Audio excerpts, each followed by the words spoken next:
Wayne, are we all ready on your side? You can give me the thumbs up or whatever. Okay. So good evening, and see where my mouse is here. Good evening and welcome to the September 2nd, 2020 Board of Zoning Appeals meeting. The first item on our agenda is the always awkward remote Pledge of Allegiance. I will block my video camera and then start us in that.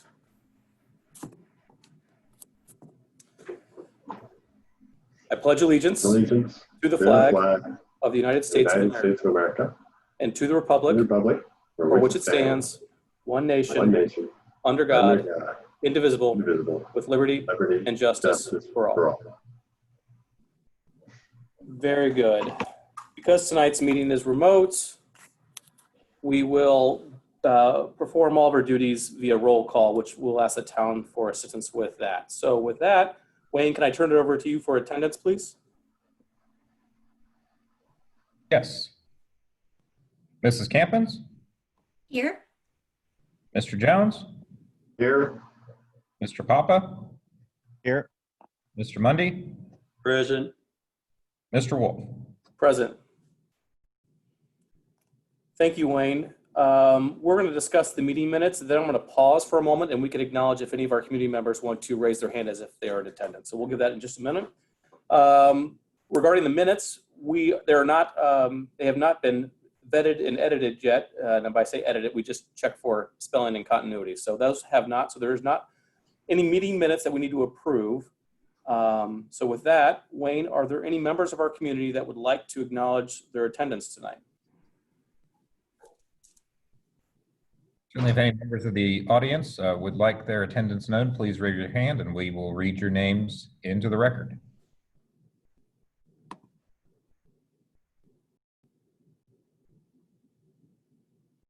Summary of, I can read those. Brandon Caudill, Mike Andrioli, Becca and Chad Meshberger, Karen Seppel, John Doyle, Steve Jones, Andrew Baroker, DJ Mike, Larry Reitz, Xavier Morell, Mark Ritter, Mark Leach, and that is the conclusion of the list at the moment. Thank you, Wayne. The next item on our agenda is continuance requests. Are there any of our petitioners on the agenda tonight who wish to ask for a continuance? If so, please acknowledge in the meeting to Wayne.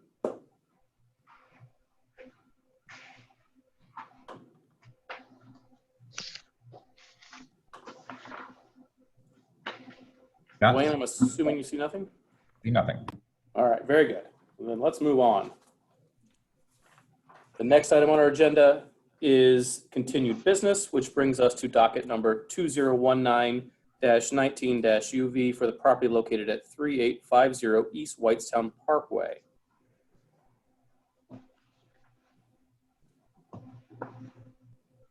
Mr. Knez, are you there? Yes, sir. Very good. And because I'm really poor at this, will you please pronounce your last name one more time for me? Sure, it's Knez. Yep, say the K. Got it. Very good.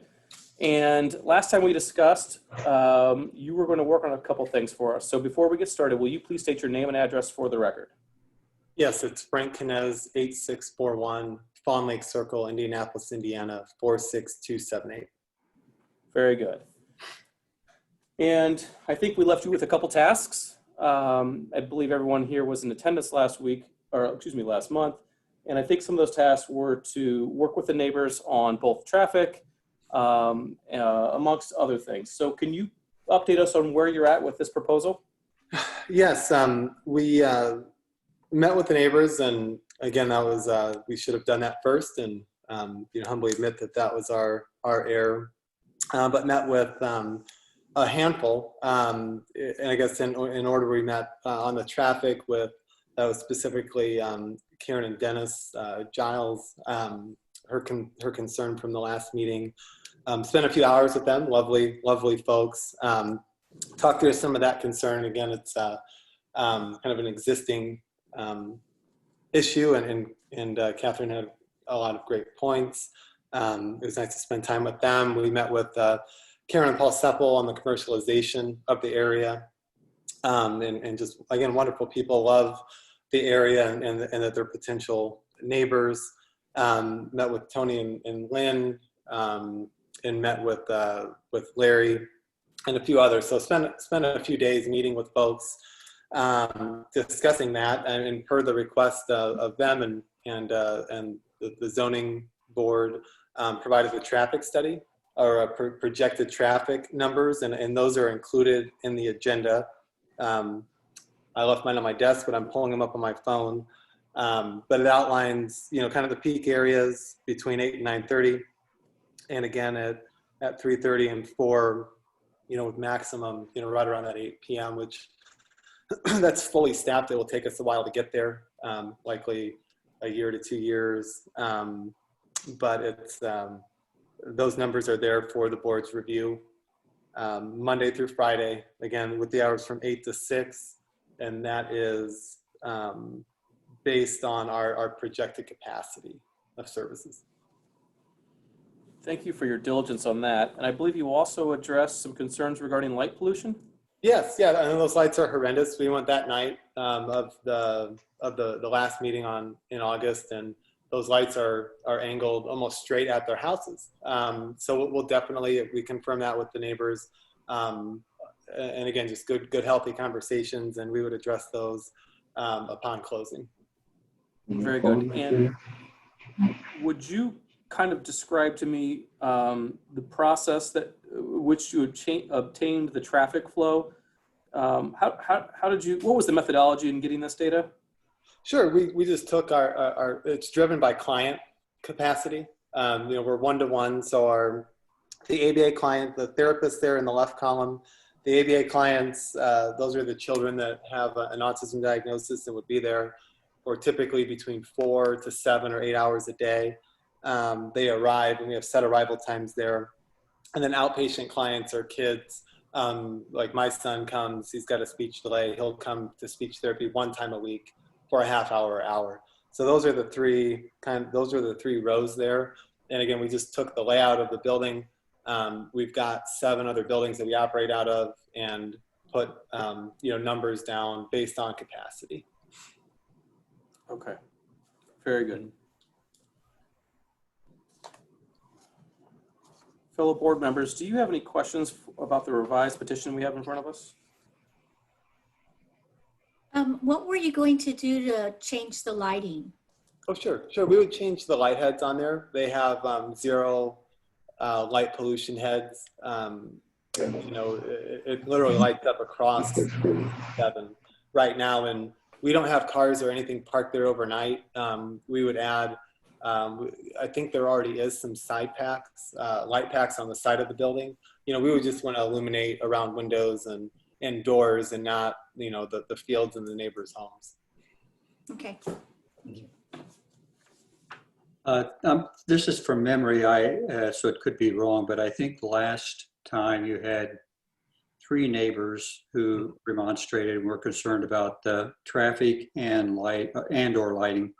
And we received some letters from neighbors. I don't know if they are the same neighbors that we heard from last week, or last month rather, or are they different neighbors? And if so, the ones which remonstrated in last month's meeting, were those the ones that you were able to speak with and show this information to?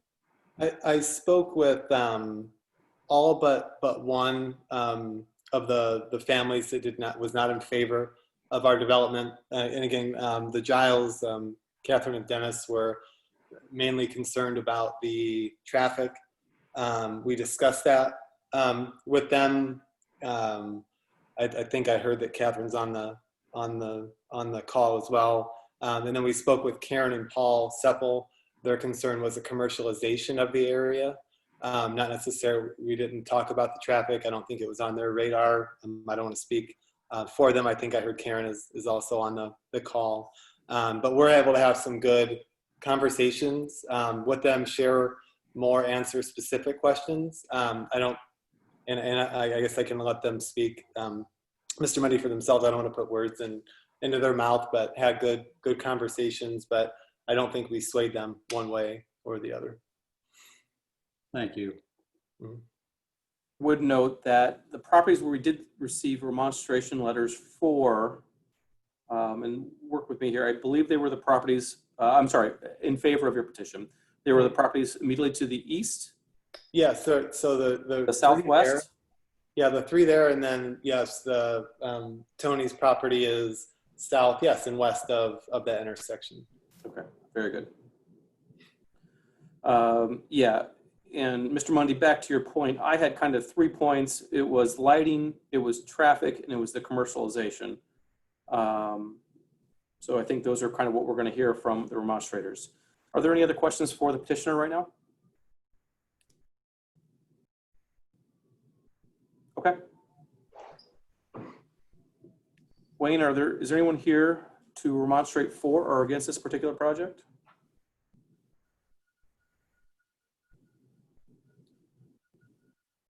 Looking for people to raise their hands. I do see a hand raised.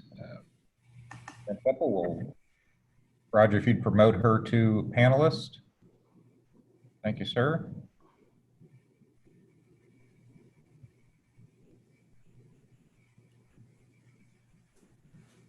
Ms. Seppel, are you there? Or Mr. Seppel? Yes, good evening. Good evening. Would you please state your name and address for the record? We are Paul and Karen Seppel. Our address is 6175 South State Road 267, Lebanon, Indiana 46052. Very good. Thank you. And you spoke with us last time and you had some concerns. Would you kind of, where are you at now with this project? Well, we would like to make, I guess, just one point. We had a chance to meet with the Knezes, found them to be very genuine people that we would be proud to have as neighbors. We're very much in favor of their business and what they do. And our one point is just the commercialization. And we would ask that regardless of how the board votes tonight, that we would just like to make the point that the long-term plan calls for this to be a residential area and that be on your minds as zoning personnel on our behalf. So that would be our main point. And again, we don't need to rehash what we said before. We had a nice meeting. We really enjoyed meeting with them and look forward to seeing their business thrive and wish them well. So again, regardless of how you vote on this, we would just ask for your further awareness, specifically related to commercialization. And as commercialization types go, we find this to be, much less egregious than many types of things. So, we're not unaware of how the process works. And again, we wouldn't at all hesitate to have them for neighbors. They seem to be very good and genuine people. And thank you for hearing our concerns. Thank you very much for sharing your concerns. And also thank you for reaching out to Mr. Knez and working with him. And you may not always agree, but I certainly appreciate that we have neighbors who are willing to work with each other. So thank you very much for taking the time to do that.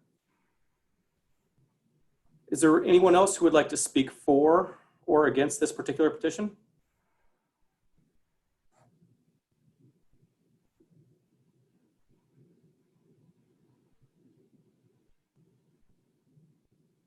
There are no other hands raised. Okay. Wayne now would probably be an appropriate time, or Roger, or Chrissy, I'm not sure, somebody probably would be an appropriate time for the staff report. We can proceed with that. I do believe, Roger, if you would, Mr. Knez, make him an attendee. I think that would be appropriate here.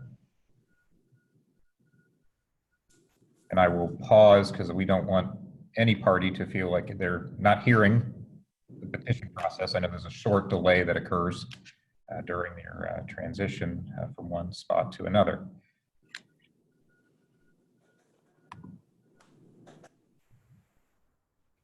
And thank you. With this petition, staff is supportive of the petition as it's certainly been filed and certainly as it's been amended. And certainly last month it was noted, and certainly Mr. Jones spoke to it specifically, is religious facilities have certain rights that are provided to them based upon different laws, federal, state, and local. With that in mind, this parcel is utilized by resident or religious use in a residential area, and very likely will be continue to be utilized for religious purposes, potentially in perpetuity.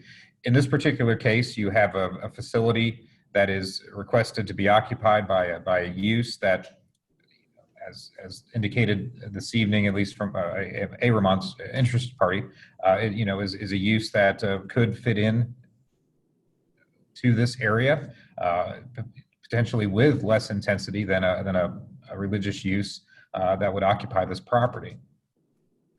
Certainly it's very cautious and conscious that we think about this petition, and certainly the commercialization of this particular corridor, be it the Whitestown Parkway corridor or the 267 corridor.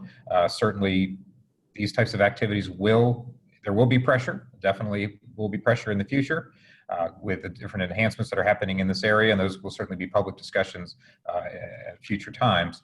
But with this petition as it's been proposed, the conversion of this property to the proposed use is supported by staff, and I'd be happy to answer any questions. Thank you, Wayne. One point of clarification.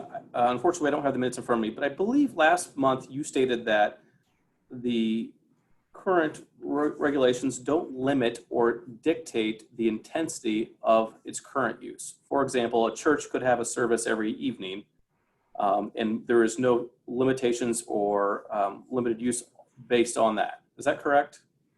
Correct. Religious uses have very little limitation when it comes to how many services they would like to provide, how they wish to minister and provide their services to the area, what that reach of that service area is. And certainly there are activities that they take on, such as daycare, food service. There's a multitude of services that churches and religious uses do provide, and the ordinances do not have any sort of regulatory authority over that intensity.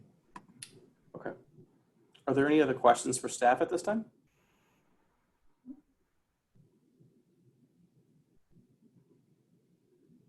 Larry, you're on mute.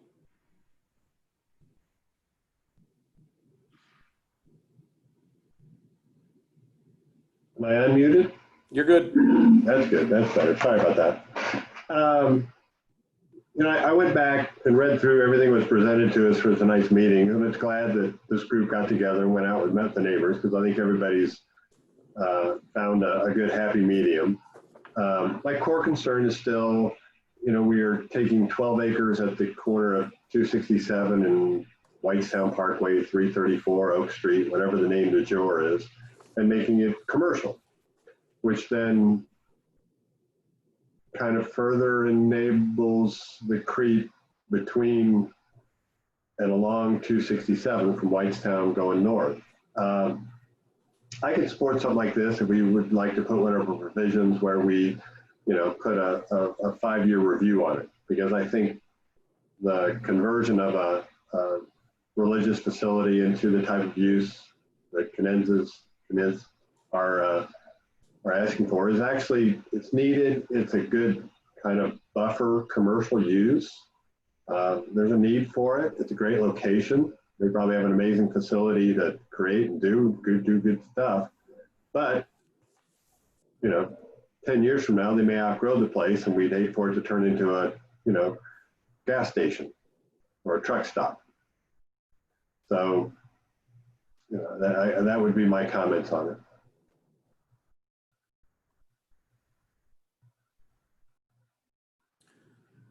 Thank you, Mr. Jones.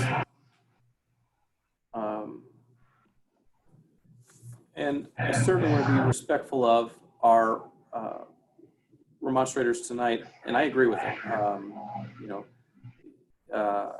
We don't want to, without a public discussion and without votes and all the process due diligence that goes through changing zoning, that's not our role.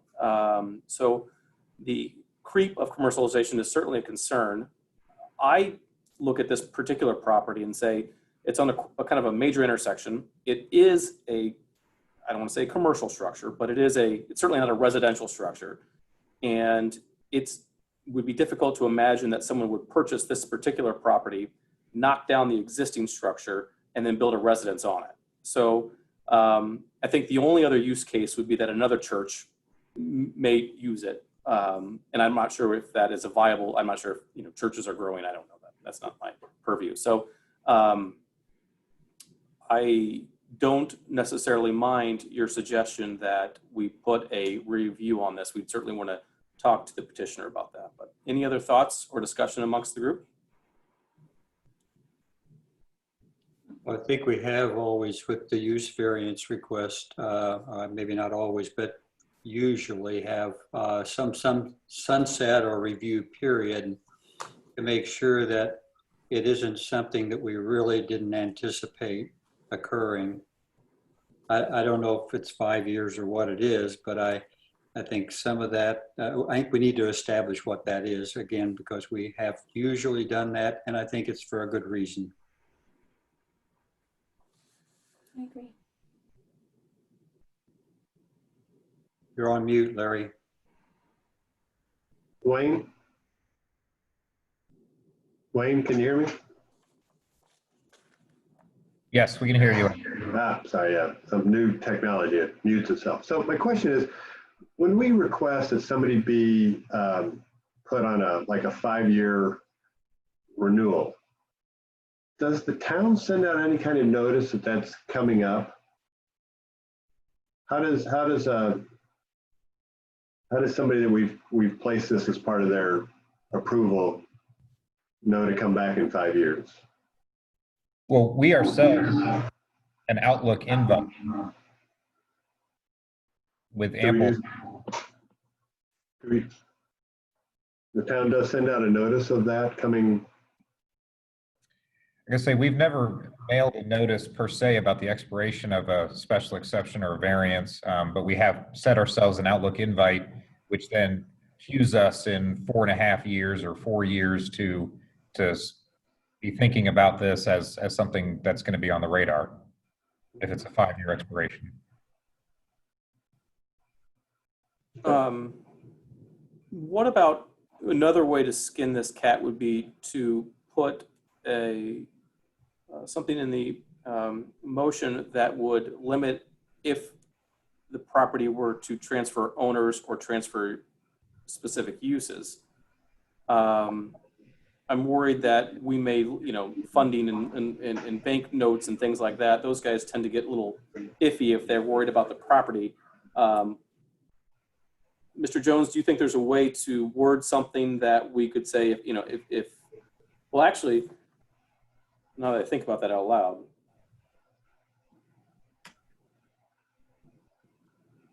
I mean, the request is very specific in nature. So if we approve this petition, Mr. DeLong, if we approve this petition and someone comes back and wants to put a gas station in, what happens?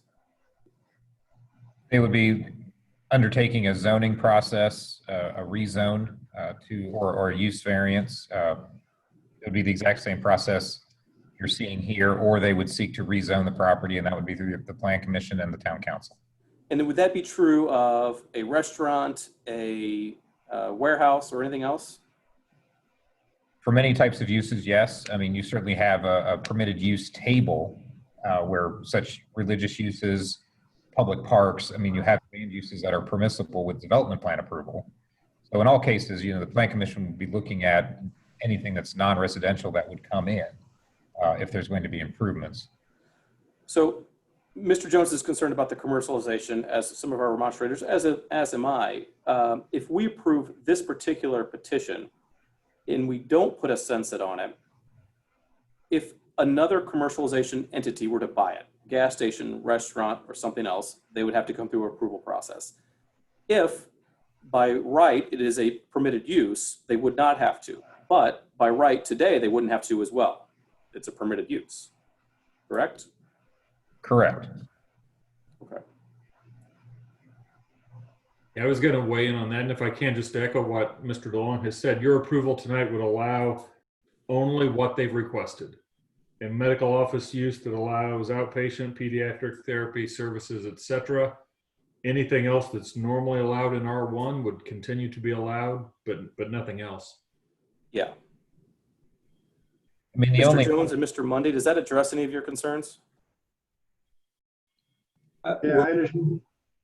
Go ahead, Steve. Yeah, my concern isn't that, because that was what I thought was the case anyhow, that another use would have to go through either this process or zoning process. And I think that the things that do change here, we have some estimates on traffic in and out. What if that's tripled in 5 years? And that was never anticipated by us, perhaps not even by the petitioner. It does give the neighbors and us an opportunity to, again, look at what we thought was going to happen and find that it didn't really happen as expected. But as far as, changing it to another use, having to go through this whole process or a zoning change process, I think is the appropriate thing. That's not what I was worried about. Okay. Mr. Jones, what are your thoughts? Mr. Jones is very still on my screen.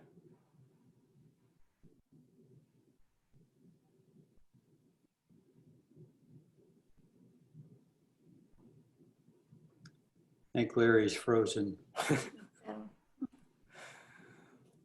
Okay. Well, while we wait on Mr. Jones, in the interest of time, let's discuss this with our petitioner. Can we promote him back?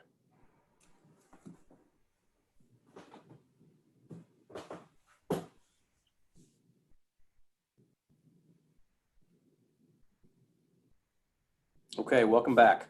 So I think Mr. Mundy articulated it well. We heard some remonstration about the commercialization of the area. And I'm not sure if your use will be any more intense or more commercialized than its current use, but they certainly have concerns, and I think they're valid. But with that aside, the other concern is that Mr. Mundy is bringing up is what happens if the intensity grows, if the use stays the same, but the intensity grows. And so the petition articulates what we think is the intensity, but it gets much larger. And so I think I heard a suggestion that, hey, could we revisit this, have the opportunity to double check ourselves in 5 years? Do you have any thoughts on that? Yeah, and I think you explained it well at the beginning, and I've had talks with these. We've pushed out closing and different things because of the property, use issue, and it is a sensitive topic with banks, with any commercial property right now.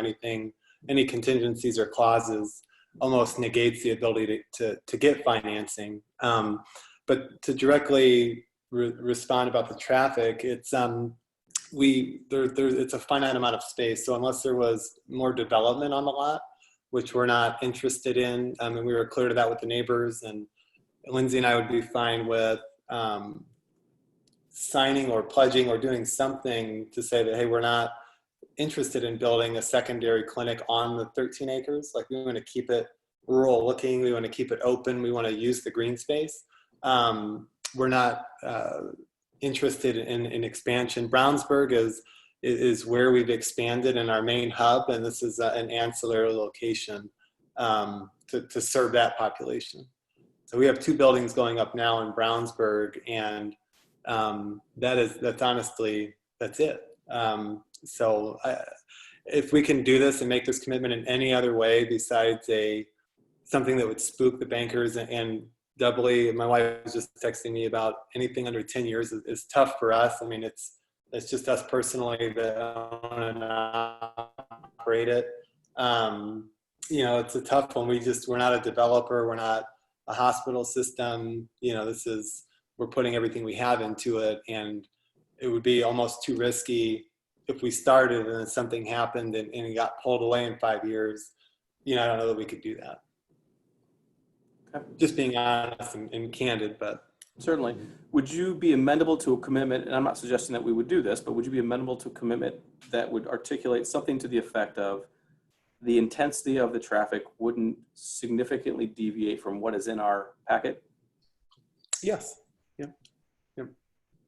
Would Absolutely. another way of doing that be to, again, limit the capacity based on what you right now expect to be the maximum capacity? Yeah, would you, Mr. Knez, I would maybe defer to you on that. What is a more reasonable expectation for you to manage to, capacity or traffic? Well, they're one and the same. Like they're just driven. We don't get drive-by. We don't get drive-bys. They are scheduled appointments. So that capacity that will fill the building, and it's trying to articulate it in a better way. Well, let me ask this. Would you be amenable to a commitment that says that you won't, I certainly don't mind if you remodel the building, but that you won't increase the capacity of the building? Yes. Yeah. Yeah. Size-wise, we will not add on any usable square footage that would increase our client caseload or capacity. Yes. Mr. Money, does that address some of your concerns? I think so. No, I'll be honest. I don't know anything about the form of service you provide, but when it's now one-on-one, what if you find that you have a very useful tool with small groups instead of one-on-one, and that then staying going one-on-one, it's 1-on-3 or 4. Sure. And that's a thoughtful question, and we have those groups in Brownsburg. And this is like I said, an ancillary, really specialty. We're not going to run it as we do Brownsburg with the full gamut of services. There's not enough space for that in Brownsburg. We have close to 20,000 square feet. This is 7, and so we're going to have the autism program, which is 1-to-1 outpatient, minimal outpatient services, which is 1-to-1. And focus on serving the number of clients that we presented, in the packet. So we're definitely committed to that, and it's an insurance funding thing too, Mr. Mundy. That it's one-on-one therapy. We're a medical facility. We bill CPT or medical codes indicating one-on-one therapy. So. Thank you. And even in Brownsburg, the groups are maybe less than 0.5% of the services that we provide.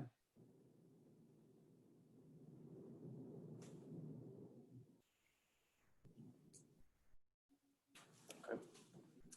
Thank you. We can probably move our petitioner back to an attendee. I think I have the answers I need.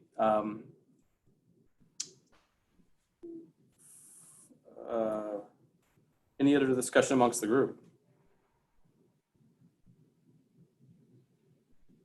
Not on my end. Thank you. I think there's a revised motion that if you are in favor of this petition, I think the revised motion, which recommends that in the last line that the petitioner will be addressing the parking lot fixtures, and I think it may be something, and Darren, I may need your help here, that the revised motion would also include a line of something about the intensity of use not to exceed what was described today. Is that? Yeah, that was my thought. We talked about a commitment, but I think it's best addressed as a condition. You can just add that to the motion with someone. Okay. How do you quantify intensity? Lawyers are always lawyering. That's a reasonable question, Jeff. I don't know.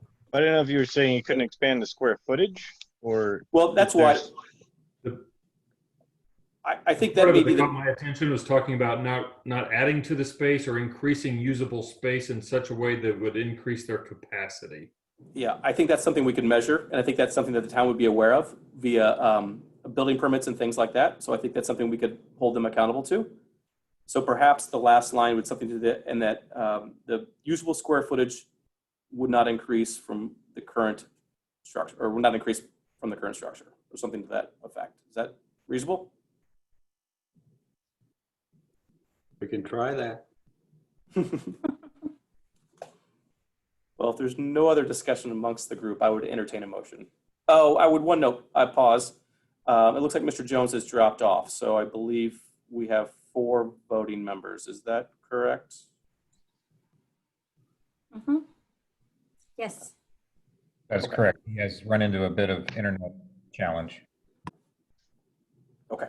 Very good. So with that, I would entertain a motion. I can do that. Move the docket 2020-19-UV, a use variance to permit a medical use, specifically providing outpatient pediatric therapy services, including speech, occupational, physical, and applied behavior analysis therapy as primary use at 3850 Whitestown Parkway. Be approved as filed based on the findings of fact as presented, with the conditions that the existing parking lot light fixtures be replaced and modified as described by the petitioner in Exhibit 7, and that the useful square footage would not increase from that described in this petition. Very good. Thank you. Is there a second to that motion? Second. Second. Oh, sorry.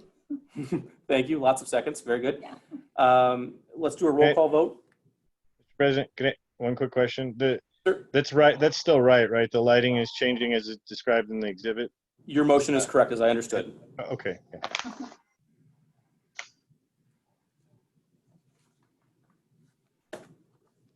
Ready for a roll call?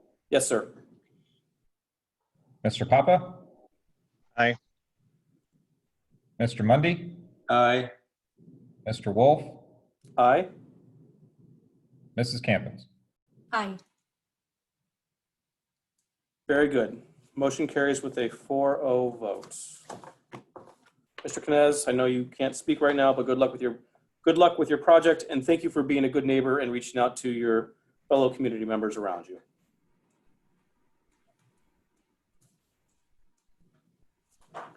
The next item on our agenda is new business, which brings us to docket number 2020-14-DSV for the property located at 7655 East 550 South. Can we please promote the petitioner?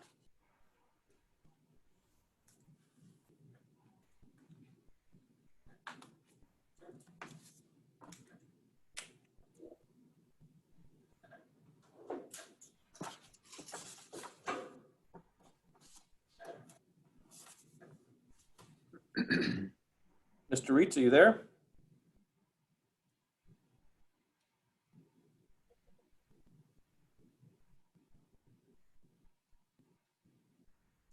Hello, can you hear me now? We can. Would you please state your name and address for the record? My name is Lawrence Reitz. My address is 5202 South US Highway 421, Zionsville, Indiana. Mr. Reitz, thank you. Would you please describe what the petition in front of us? I'm sorry, you just want me to tell you what we'd like to do? Yep, that'd be great. My parents and myself, the Reitz family, we have a parcel of land on 550 South, which we are currently using as a hay field. We would like to construct a small pole type building on there, similar to the one that we had sent out to the adjoining neighbors in a letter recently mailed.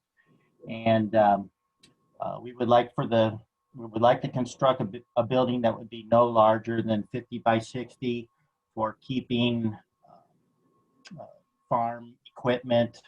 We have a mower conditioner, we have an inverter, a couple of tractors, different sizes, and also probably use that from time to time for storing hay, in addition to two hay wagons, wood deck hay wagons, primarily for those purposes. And I think that's it. That's all I have. Okay. How tall would the structure be? It would be less than 20 feet tall.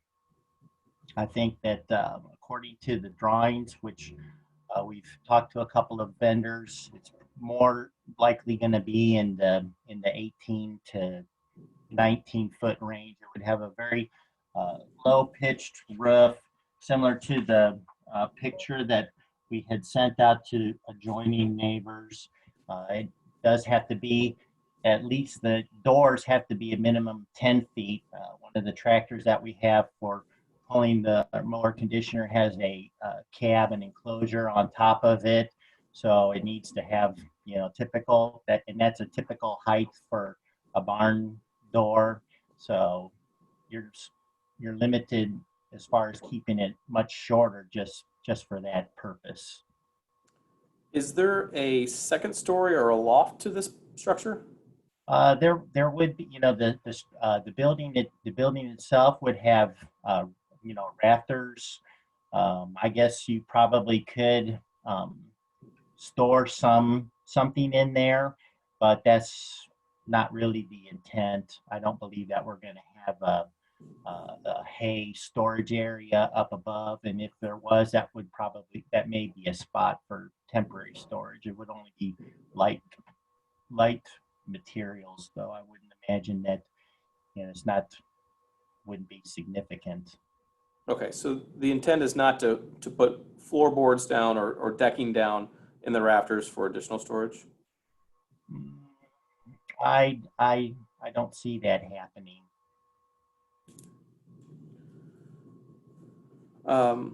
Actually, I never really thought about that. Sounds like a good idea, though. Well, that might change the square footage a little bit for us, so that is kind of an Okay. important question. All right. Well, we aren't planning on doing that. And one of, the reason you're in front of us tonight is because there isn't a primary residence on this particular parcel. That's correct. Is there any intention of putting a primary residence? Can you kind of describe why there isn't a primary residence? Is it you intend to keep this just a hayfield for now, or? Yeah.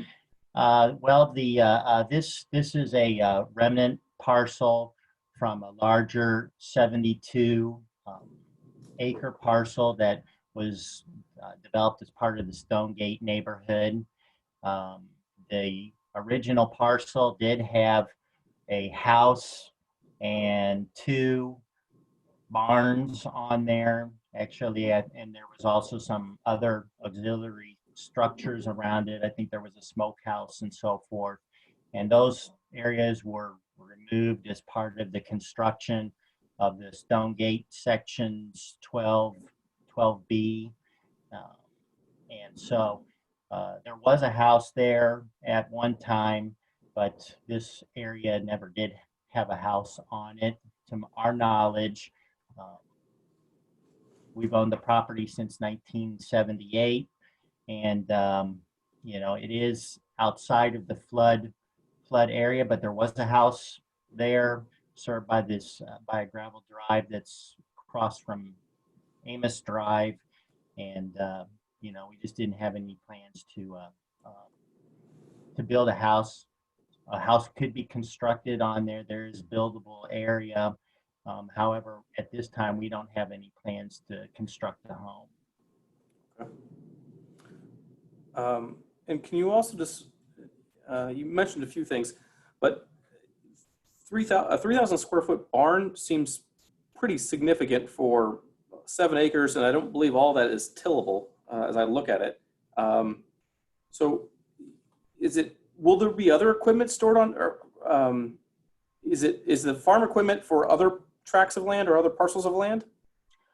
We do. My parents own 8 other parcels of land in and around Zionsville. We also do own another parcel of about 11 acres that's south of the Stonegate subdivision, which we also have hay fields over there. We do, like I said, we have 2 large tractors, a 78 horsepower tractor with a cab, loader, mower, conditioner, which is fairly large, 2 typical hay wagons. So, by the time you put that kind of equipment inside where it's safe and out of the weather, that can take up a pretty significant area. But it's just intended for storage. There is no intention to have a farm stand or any sort of business operations out of it? No, we don't have any plans to sell things, on the road or have a farm stand or any kind of intensive commercial component. Obviously, the hay, if we don't use that ourselves, we would be selling that, but typically that wouldn't be from that site. And then my last question, some of my fellow board members may have additional questions, but Mr. Reitz, did you receive the letter of remonstration from the Stonegate Homeowners Association? Yes, I did get a copy of that letter that was sent to us, that was emailed to me this afternoon. Any thoughts about their concerns? Well, I do have some thoughts about that. However, they listed a number of concerns. Many of them I feel are not related to this property. They had a concern about their notification, which was their number one concern. According to the United States Postal Service website, the letter which we sent certified, which I don't believe that we were required to in this case because of the COVID situation, but we did go ahead and do that, was delivered to their property management company post office box on the 25th of August. The letter was mailed on the 22nd, and they alleged that they didn't get it until the 31st. I can't speak to their homeowners management company about forwarding the information on to the association, but we did everything that we were required to in that particular case. As far as the other issues they raised, they said that you can't have a farm, I believe, in this area. Farming isn't allowed use. I verified and looked into Zionsville zoning standards, and 194.082, farming isn't allowed use in all districts in the rural area.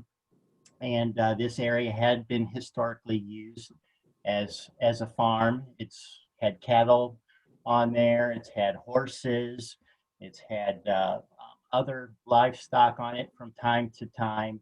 And so I'm not quite sure where this all comes from. There are other surrounding properties that have barns that are similar in size, some a little bit smaller. There's one on the Mills's property, which is just to the west of our property, that is a 35 by 50 foot horse stable, and that is only 75 feet from the closest Stonegate resident home. So that would be the Peronics, and 100 feet from the Redmond's home. Both of those are on Regents Park. This building would be 450 feet away from the closest Stonegate resident in section 12B. And I also would like to point out that my parents own a lot, which is lot 333 in that same section 12B, which would actually be the closest to this barn. It would seem that if they are in the active right now trying to sell this lot for a residential site, that they wouldn't want to be building a barn that was going to be damaging, look unattractive to a property that they own that is, the closest Stonegate property to where this barn would be located. Okay. Fellow board members, do you have any questions for Mr. Reitz at this time? I have a question. Will there be a driveway off of 550 that leads to the barn? There currently is an existing driveway. As I mentioned, it serves the that original parcel and that house. That driveway is still there. Okay. I believe that I had sent out a little drawing to the residents that showed where the and this was in the later information that showed where we were looking to build the barn. Like I said, that would be the maximum size that it would be. Probably may end up being smaller, but there's a small little 2-lane mark on there that goes through that from the Ballard near Amos Drive, and there is a gravel drive right there currently. Okay. Is the flooring in the barn going to be bare, or is there going to be anything? Sometimes, you know, sometimes you may put down some kind of material to limit dust, you know, and that kind of thing.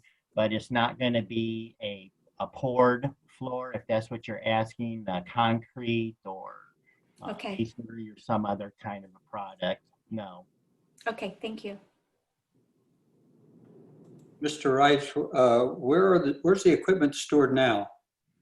Right now, the equipment is stored in the over in the Lursa parcel that we own. Some of it is inside of the barn. Some of it is outside, which we've had some, you know, concerns. I know from the Stonegate about keeping equipment outside.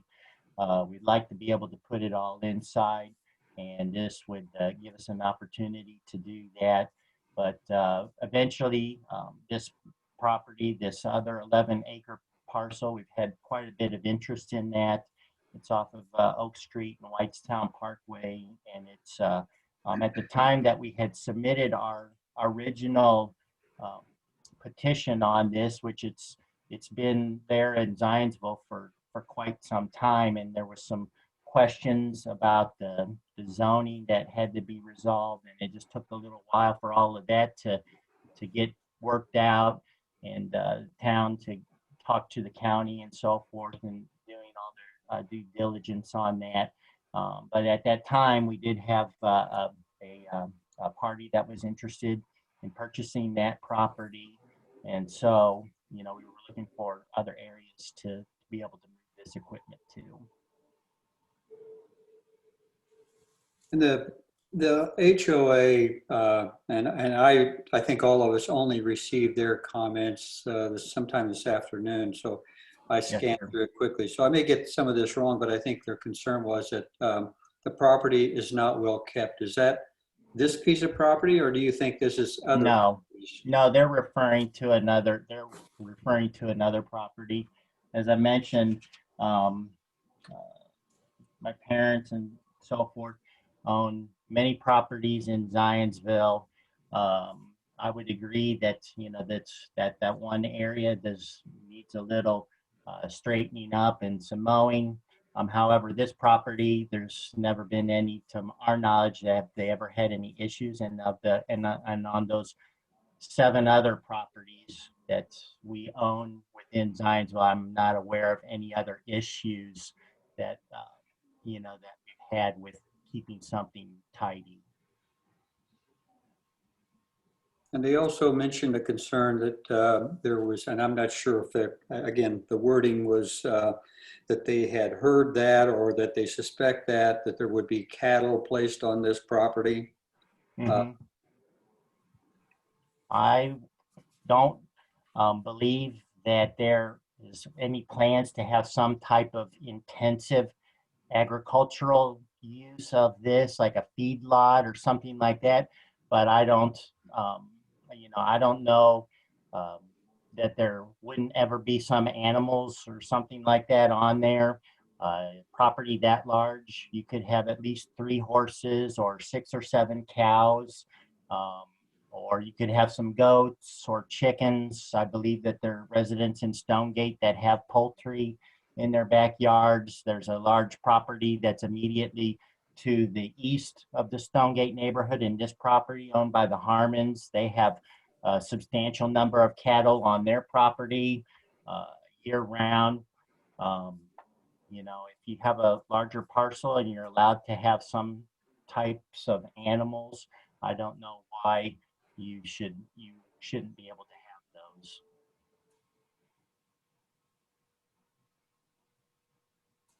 I think we could probably have animals there without a barn or a building.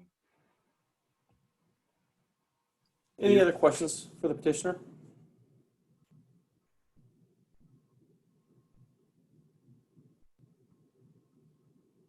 Okay. Can we look, or can we ask for, are there any remonstrators here tonight to speak for or against this particular petition?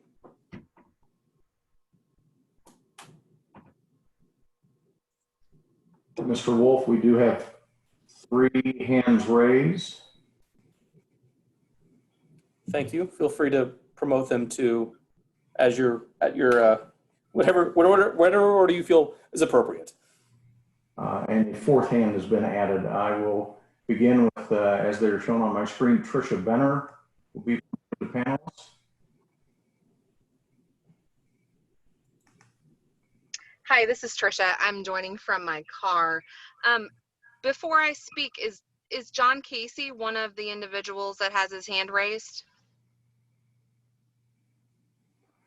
A Mary Casey has her hand raised. Okay, could you, that's John's wife. It's probably how he's logged into Zoom. Would you please let him speak first? He's the president of the POA. I'm a member of the board, but I'd like for John to speak before any of the members. Good. Roger, I'm amenable to that. Thank you.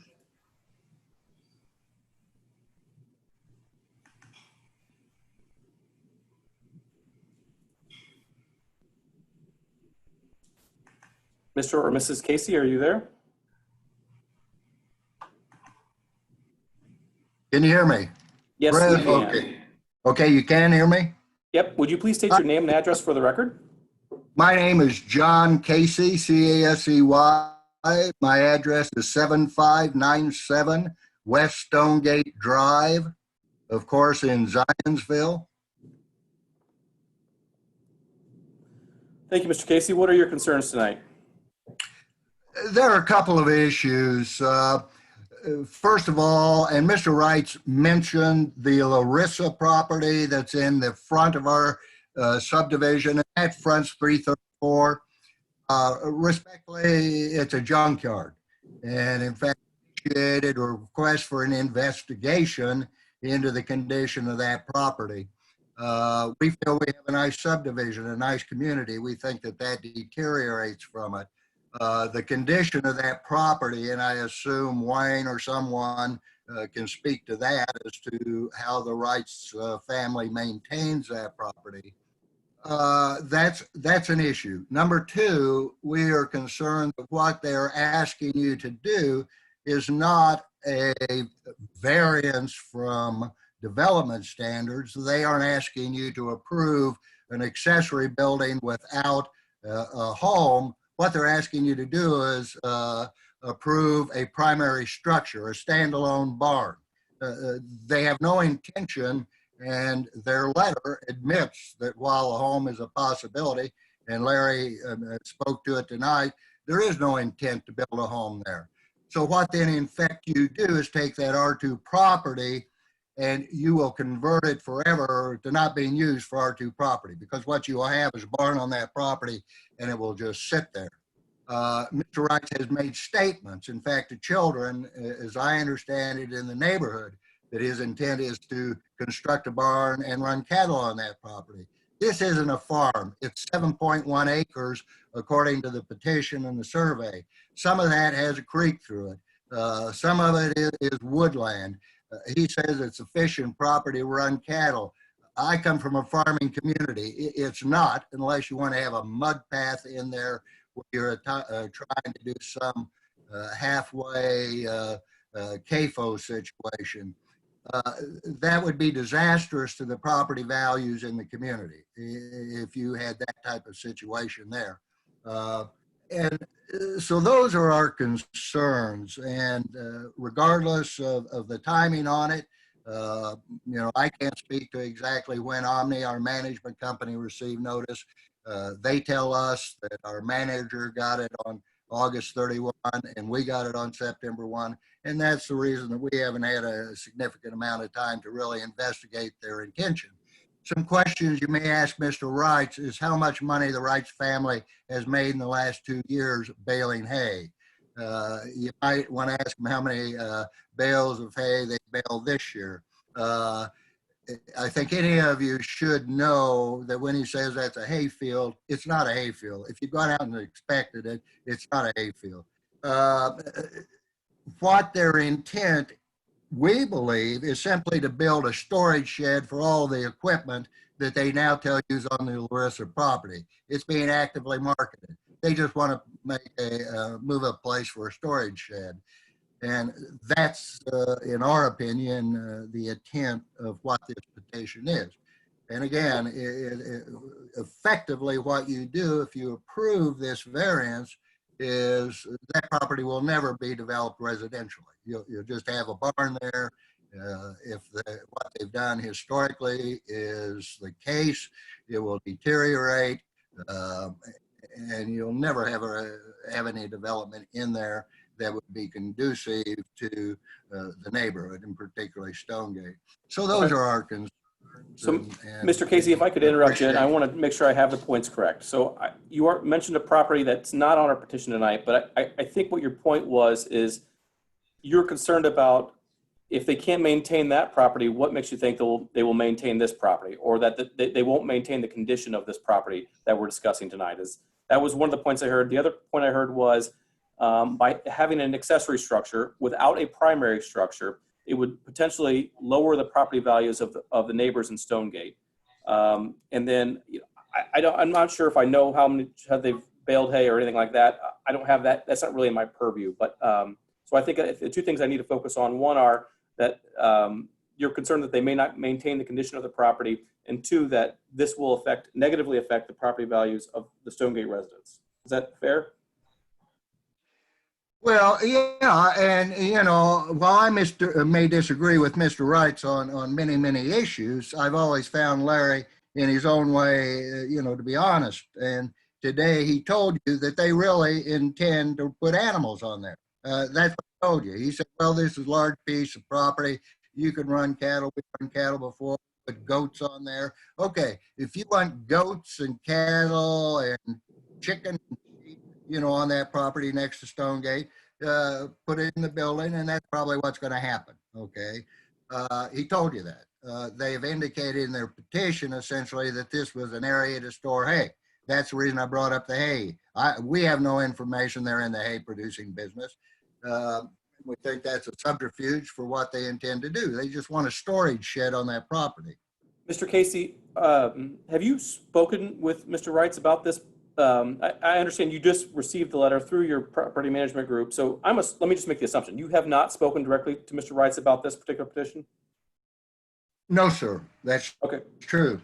Okay, very good. Thank you, Mr. Casey. Thank you. Let's move on to the next remonstrator.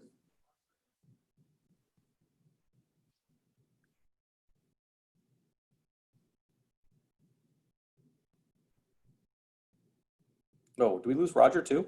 We've interesting night. Well, Mr. Watson. They're dropping like flies. Walton, we will promote that individual to panelist.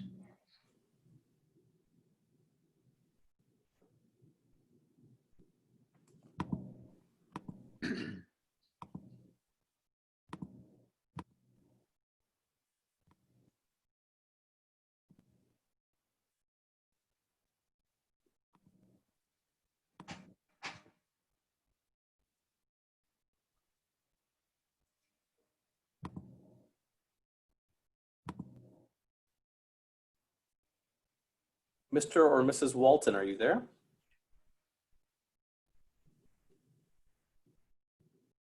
Looks like Mr. Walton. Can't hear you yet.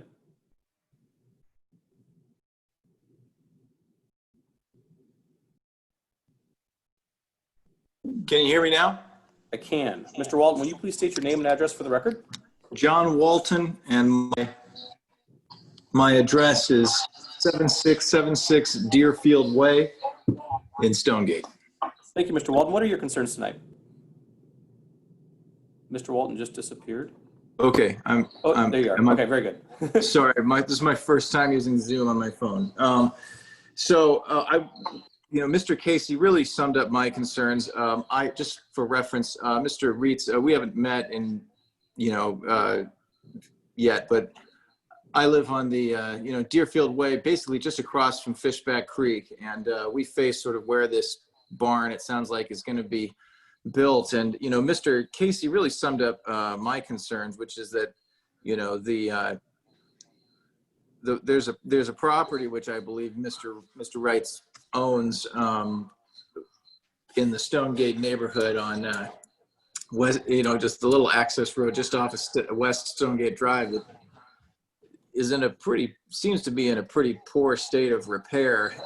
And the idea of putting something like that in this area would really be if it's maintained at the same standard, then it would be a real blemish on the scenery back there. I don't have any expertise in zoning or in, agriculture and those other concerns, but certainly it was enough of a concern for me to want to, join this meeting and basically just lend my voice to the concern that if this is a barn that's being built and maintained to the same standard at what is right next to Stonegate Pond, that property basically looks like a third world country. And it just doesn't, it doesn't really seem right to, okay the building of something like that if we kind of know that there's precedent that there's something else that, it is kind of in the middle of our neighborhood already, and that is fortunately, from what I've seen, it's mostly shrouded by trees.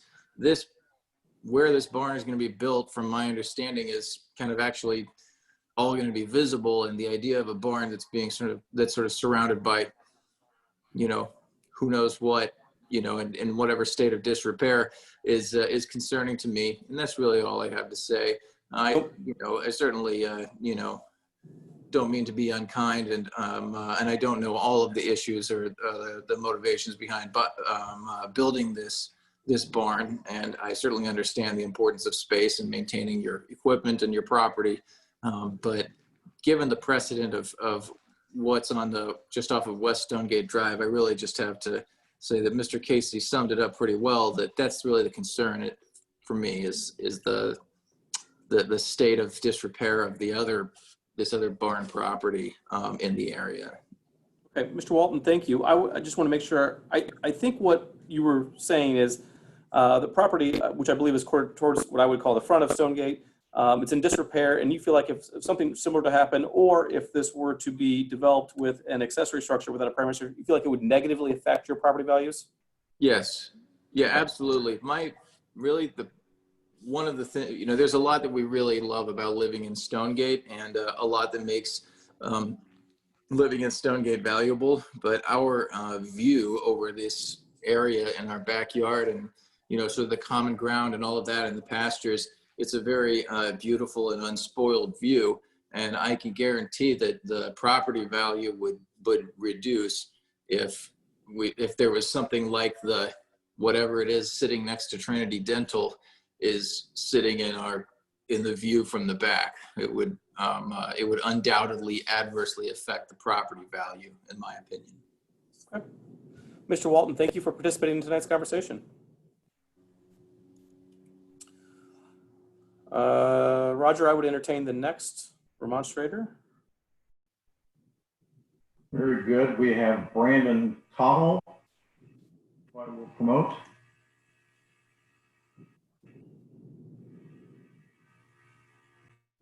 Last guy was good. Did you know him?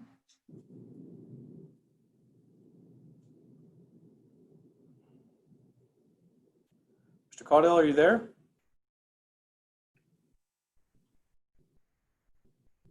Yes, hi, can you hear me? We can. If you would, please state your name and address for the record. Sure, it's Brandon Caudell, 7695 Deerfield Way, Zionsville. Mr. Caudell, what are your concerns tonight? Many of which have been voiced by the first two folks who spoke. I would say that from what I understand, what we saw in the letter and what was described by Mr. Reitz this evening was that this is a hayfield and that the intent of the primary intent for the use of this barn is storage of hay. It's not, to my knowledge, or any neighbors that I've spoken to that adjoin this area where the barn would be placed, that is in fact an active hayfield. So, the concern that I have is that perhaps the primary intent that's been presented to the board for use of this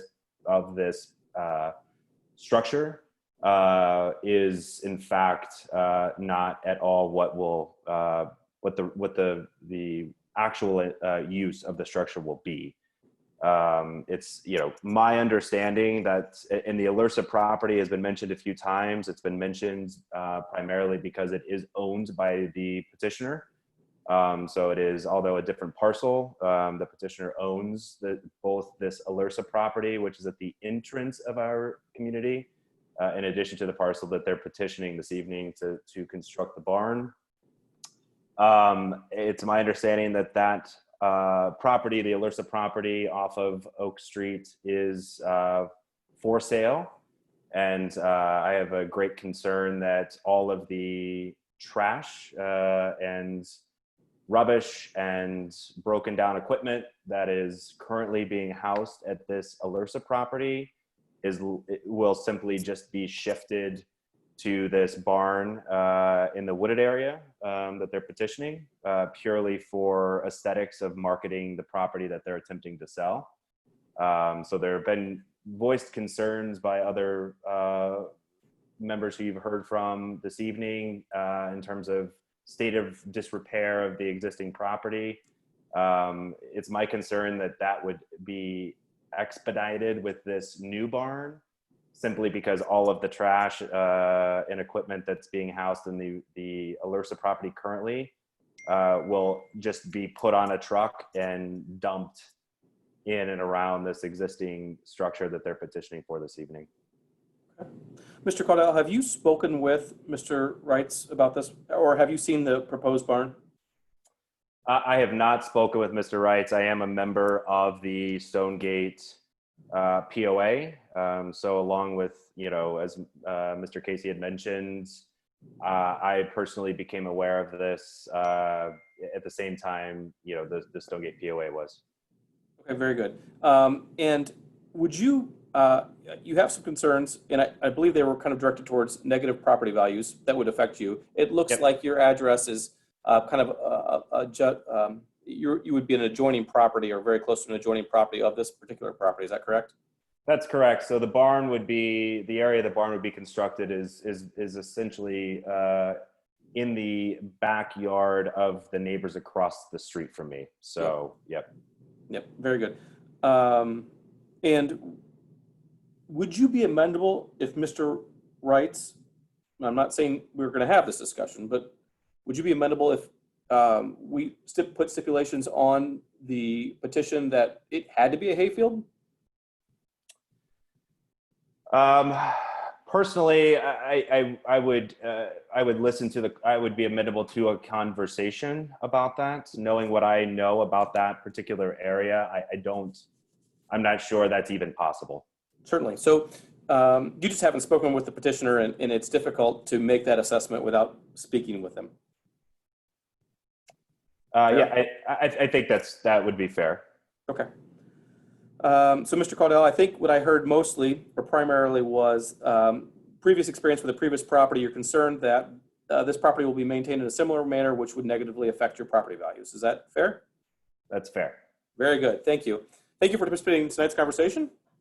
Roger, I will entertain another petitioner, a remonstrator. Mr. Wolf, we have two more. I'm going to promote Trisha Benner. Thank you. Can you hear me? Welcome back, Ms. Benner. We can hear you, or we could. You appear to be muted right now. Now, is that better? That's much better. Will you please state your name and address for the record? It's Trisha Benner, 6615 Westminster Drive, Zionsville. Looks like you are also a neighbor in Stonegate, correct? I am a Stonegate neighbor, also a POA member, to be transparent. Very good. What are your concerns tonight? Well, my concerns would mirror many that have already been stated. I've not had a conversation with Mr. Reitz about this particular building. I have had conversations with him regarding an alleged hay business or hay fields, and I wanted to share my expertise. I did grow up on a farm that had some livestock and grain. I went to school in the agriculture field and also practice, and in my career has been in agriculture. So I'm very familiar with what hay fields look like. Those are not hay fields. We have a situation going on with him right now where it is a field of weeds that he's not maintaining next to the barn that sits on 334 right at the front of Stonegate that many people have mentioned tonight. It does not have great curb appeal, and I'm trying to be perfectly honest and factual here, but it very much looks like a junkyard, like they've said. There's lots of old equipment and junk and things that have overflowed from the barn. I think there is a real concern that those materials will just be transferred to this other barn. It's very much, and I say this in a mature and professional way, it's very much a hoarding situation in that barn. And I think that's why there's such a huge concern from the residents that those materials are just being transferred to this other barn so that they can market that front property. We have asked them to maintain it, clean it up, all these things, and it just hasn't happened. On my street, Westminster Drive, when we built our house, there was a common space behind it that wasn't being maintained by the neighborhood yet because all the lots weren't sold. And that was supposedly a hay field for a long time. And I never once saw it be baled into hay. It was always weeds, it was always overgrown, and they would occasionally would bush hog it, but it never was baled into hay. So I really fear that Mr. Reitz is not being completely honest about the use of this new area, and that the property will very quickly deteriorate and bring down home values in our neighborhood.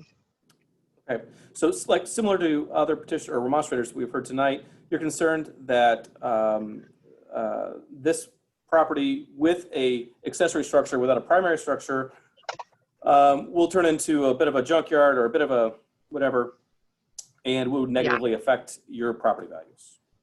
Absolutely. And I do want to say earlier, I think you mentioned it right off the bat, but I want to make sure I have it clarity. You have not spoken to Mr. Reitz about this? I haven't spoken about the new structure. I have spoken to him about the apparent hay business and hay fields that he referenced in other parcels. And from my expertise in agriculture, those hay fields don't exist. Okay, very good. Thank you. Mm-hmm. Roger, I think we have one more. These are similar in nature, and I don't want to cut off our public comment, but we are running a little close to our 15 minutes, and I try to add a little buffer. So let's just limit to this one. I think I know where this is going to go. So, okay, we do actually have 3 more hands that have been raised, but I will promote Javier. Actually, can you hold 1 second there, Roger? Yes. Okay.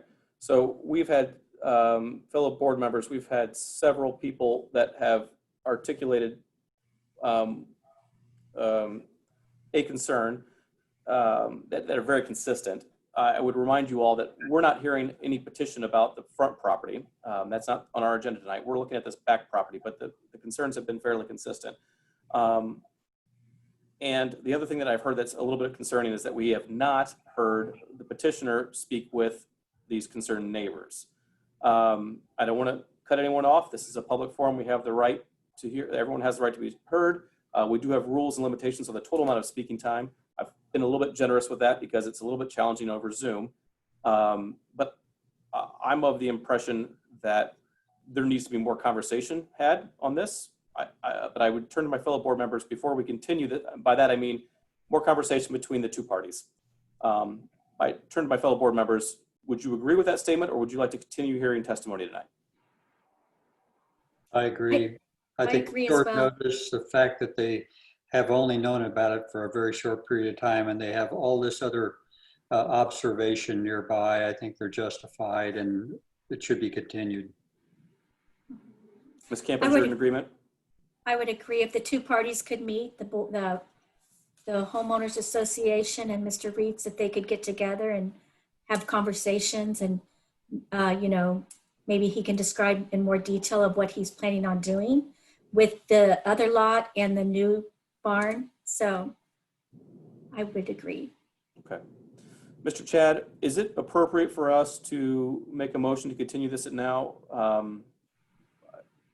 I don't want to, certainly there's other people who would like to speak, and they certainly will have the opportunity when we actually have a motion, a favorable or deniable motion, but at this point, I'm not sure we're making any progress. Okay. I think that's in your discretion. You can certainly go ahead and continue it. You'll just have to remember at the next meeting that you haven't really finished the public hearing. So you can take comments at the next meeting, pick up right where you left off. So thank you, Mr. Chad.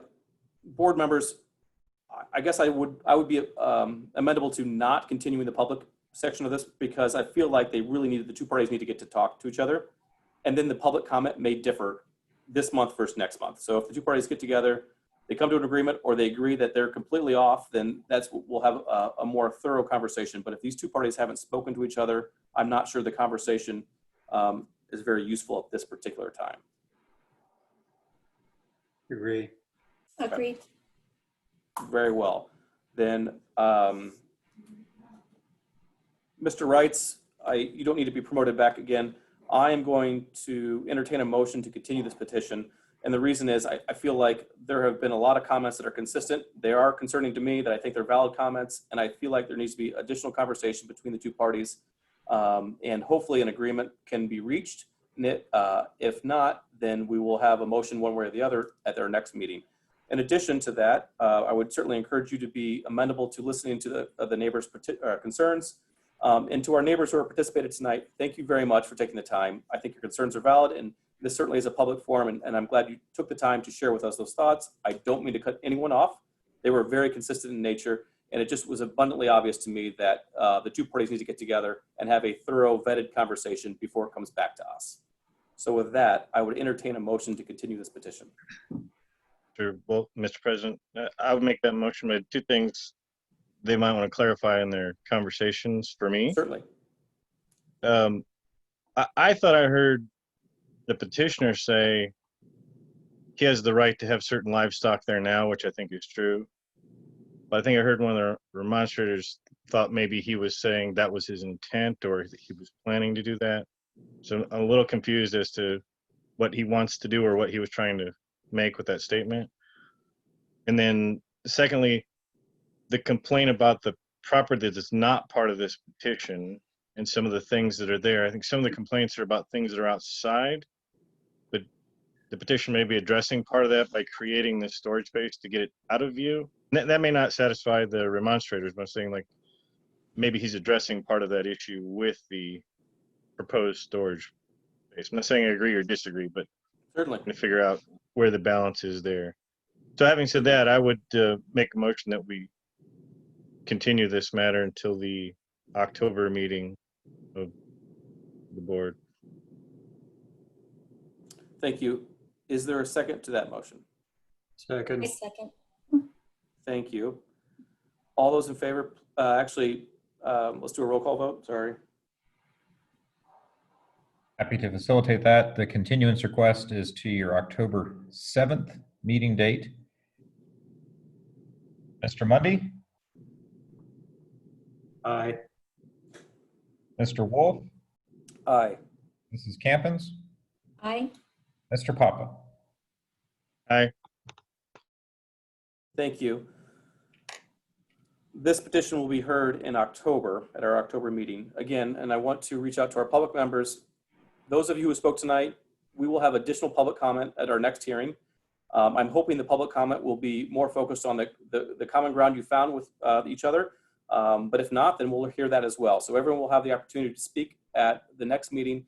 But I certainly implore both parties to reach out to each other and work together so that we can have a more thorough and robust conversation and reach a conclusion.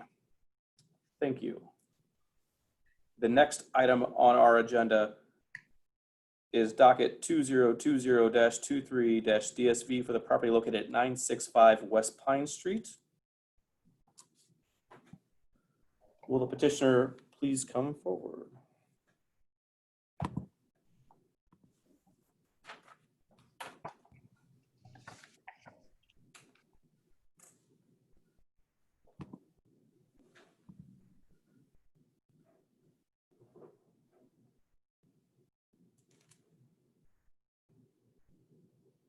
Oh, we lost Roger again. So your petitioner is coming forward here.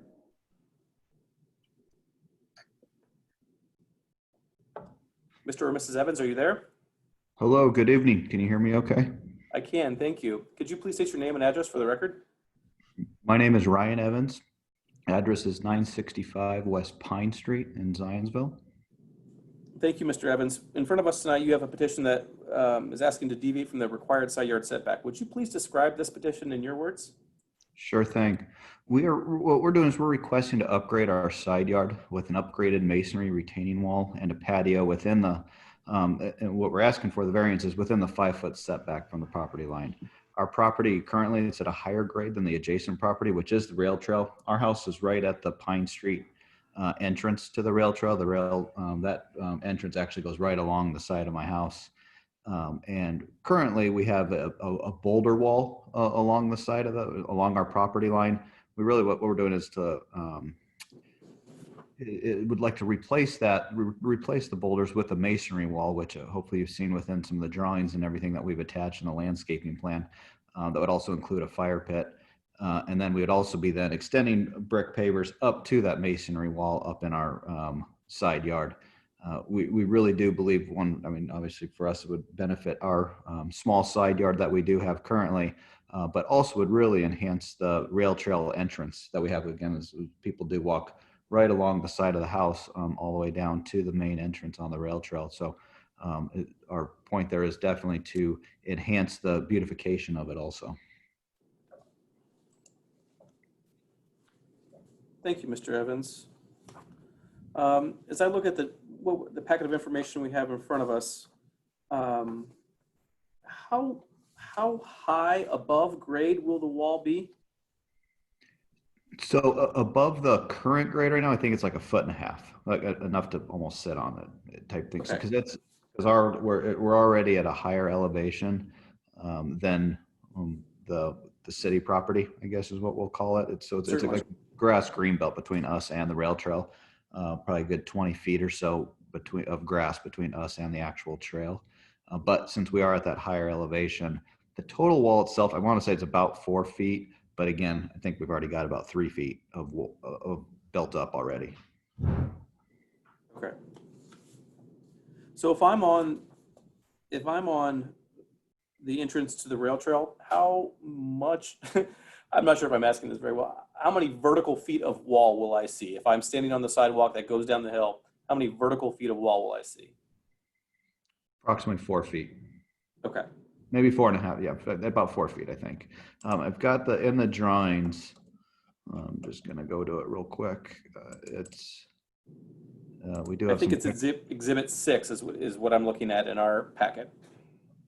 And that would be a picture of the wall itself. So the existing wall itself right now is just about 3 feet. So it would be about an extra 1.5 feet okay. higher. So let's say about 3.5 feet to almost 4 feet. And I believe in my notes, although I don't see it immediately in front of me, we received some letters of support from your neighbors. Is that correct? Yes, and would definitely like to thank everybody for their support. Again, with being on the rail trail entrance, we see lots of people, and we're outside always just piddling around the yard and taking care of it and whatnot. So we're usually talking to everybody coming through, and then having the sign in front of the yard announcing this meeting has obviously drawn lots of people just curious of what we are doing. Received a lot of support and was really happy to see we had neighbors several blocks down, even sending in, I know some email support and whatnot. We did contact all of our neighbors with the adjoiners required letters. Everybody had reached out to us and definitely were highly supportive of it. Or we even at one point, before realizing the whole process that we had to do, it kind of created a petition along all those neighbors and plus people just walking by in one day. I know we could have done a lot more, but really just did that in one day. Not, again, fully understanding what the process was ahead of us. So again, we've had nothing but full support from everybody that we've talked to. Very good. And I guess one last question I have before I turn over to my fellow board members, as you know, and I know you're not an expert, but there's 3 burdens you have to meet for us to grant the variance. And the first one is it's not interest to public health or safety morals. I think I can get my way through. I don't think your wall is going to hurt anybody. And the use and value of the adjacent area to the property, the second one, is that it won't negatively affect the adjacent property, which in this circumstance is the town. And the wall looks absolutely, I think it will be an improvement. I think it'll look great. So I don't think that's an issue. The third one is the strict application of the terms of the zoning ordinance will result in an unnecessary hardship. Can you walk me through what the hardship is that you currently have? On the personal side would be just the way that our lot is. Again, that's the way we bought it, so I really can't argue about that. But it is a more of a triangular, so it cuts off. So we just really don't have a lot of space. So in this case, it's right now we currently, if we have to move 5 feet from again our higher elevation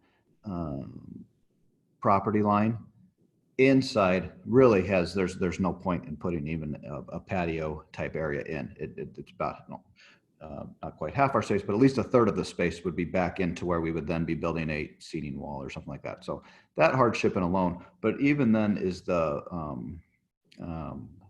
privacy aspect is really, again, we know we're on the trail. We love being on the trail, to tell you the truth, but actually having that wall, and again, with some of the existing boulders was moving them along our property line, like we've laid out within the packet, would definitely give us just that little bit extra privacy. And even having it that 1.5 feet, because right now you can just walk right into our back door.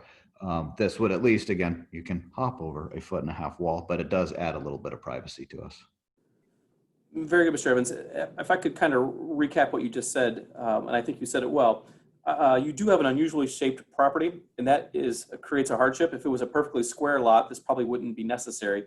Also, with the slope, it does make it a little more challenging. So you do have an unusually shaped lot, which creates a hardship. In addition, I think the privacy is an important point because typically with most lots, they have a neighbor to their one side or the other. In this particular case, you have our town as your neighbor, and that is a pathway. And so we all get to walk by it and utilize it, and that's very good. But it creates a lot more traffic between you next to your property than the typical property that we have in our community. So I think those are both hardships that you articulated well.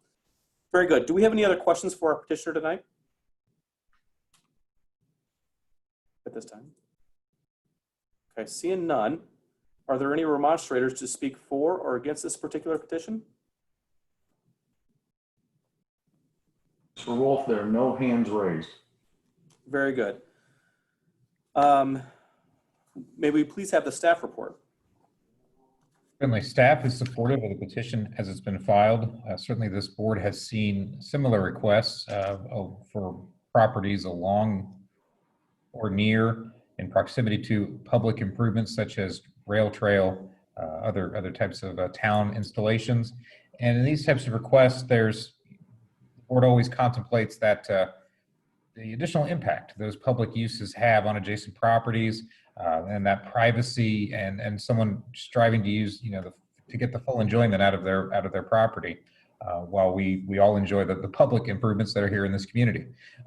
That said, staff is supportive of the efforts of the petitioner to create reasonable open space on the outdoor areas for their function and their use, while still trying to define that area between private and public. Again, staff supportive of the petition as it's been filed, and I'm happy to answer any questions. Thank you, Mr. DeLong. Are there any questions for our staff? Or any comments or discussion amongst the group? Yeah, this, in my opinion, this looks like a classic case for a variance in that the property is unusual in both its shape and location. And I think this setback is not too large of an ask or an unreasonable ask. That's my opinion. If there's any other discussion amongst the group, if there's not, I would entertain a motion.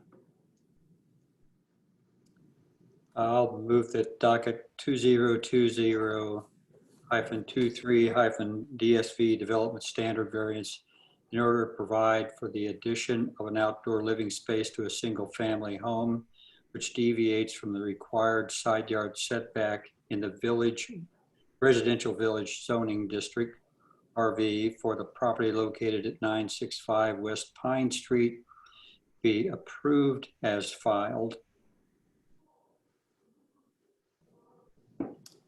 Mr. Mundy, would you be amenable to including the findings of facts and substantially compliant with the submitted site plan in your motion? I would. Thank you. Is there a second to that motion? Anybody? I didn't hear it if there was. I second. Thank you very much, Ms. Campins. Mr. DeLong, will you please conduct a roll call vote? Certainly. Mr. Wolf? Aye. Mrs. Campins? Aye. Mr. Papa? Aye. Mr. Mundy? Aye. Very good. Motion passes. Mr. Evans, good luck with your project. Hey, thank you very much. Wanted to also give a thanks out to Chrissy for just helping us along with the process and getting all the paperwork. I mean, we went back and forth quite a few times. Again, I needed a little hand holding to get there, so I really do appreciate the help in order to make the timeline for this meeting. So thanks a lot. Thank you, Mr. Evans. And our staff, we're blessed to have a wonderful staff that works very hard. So we're all the beneficiaries of that. Have a good night. You as well. The next item on our agenda is docket number 2024-DSV for the property located at 6475 South, 275 East. Will the petitioner's representative please come forward? Mr. Andreoli is being promoted.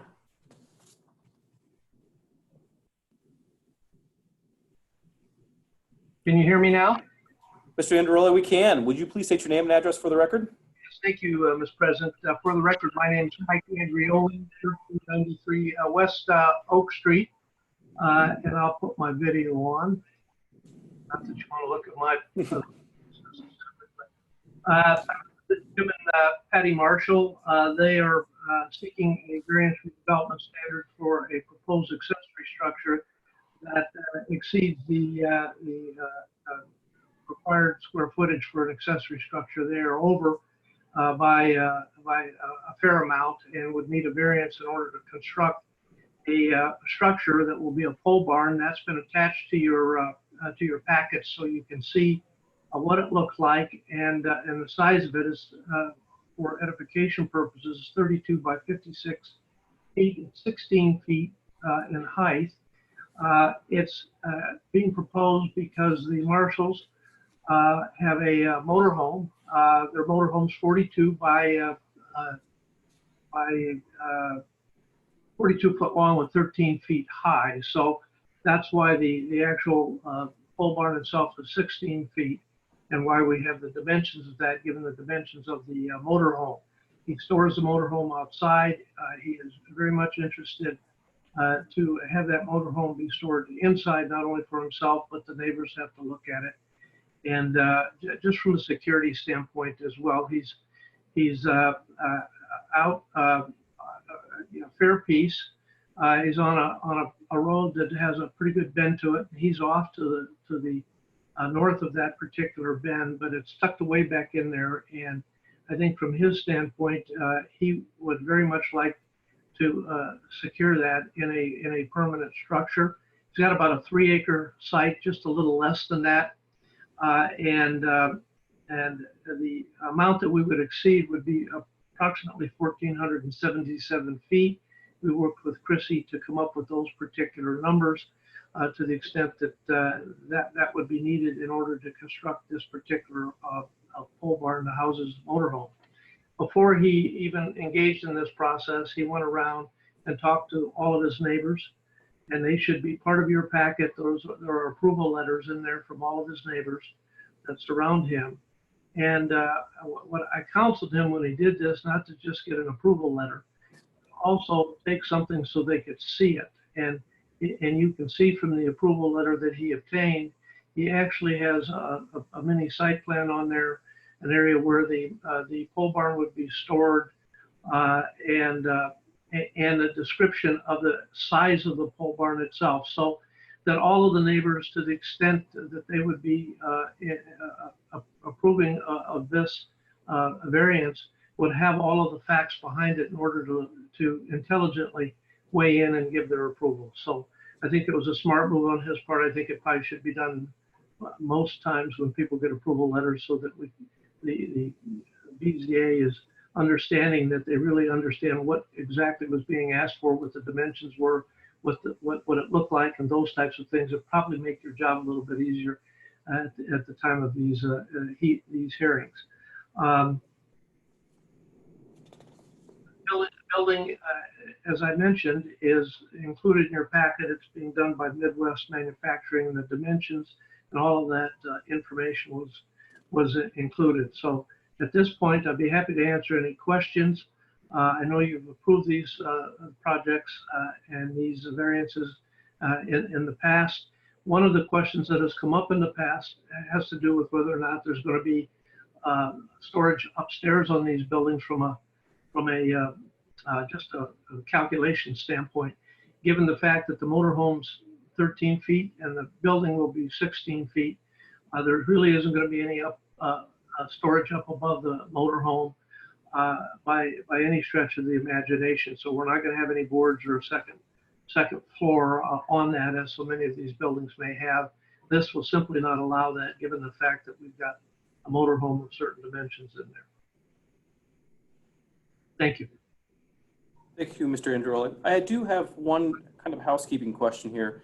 In the narrative that was provided to us, and maybe staff can help me square this up, the narrative that was provided to us, the ask was for an additional 1,477 square feet. In the staff report that was provided to me, I believe the number is 1,426 square feet. So not a big difference. 51 square feet, I think, is somewhere where we're at. Not a huge difference. I just want to make sure we have the right size on record. Chrissy would know because we originally had one number and then we had to do some additional calculations. But I think since that's in the staff report, we'll probably go with the staff report. Okay, so the staff report states 1,426 square feet of additional. Yes. Roof. Okay, very good. And the letter you provided, I just want to make sure I'm clear here, to the neighbors as well as the drawings that are in our packet, it looks like it's a structure. Is the intent to build that structure or something that looks substantially similar to that structure?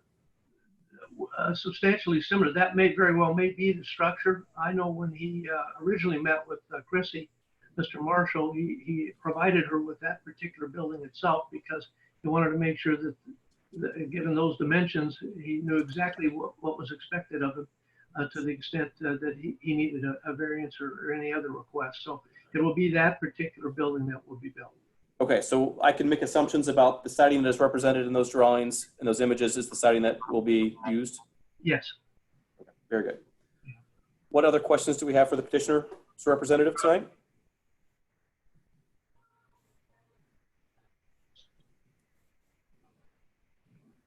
I don't see anyone. Mr. Androli, I want to ask you one more.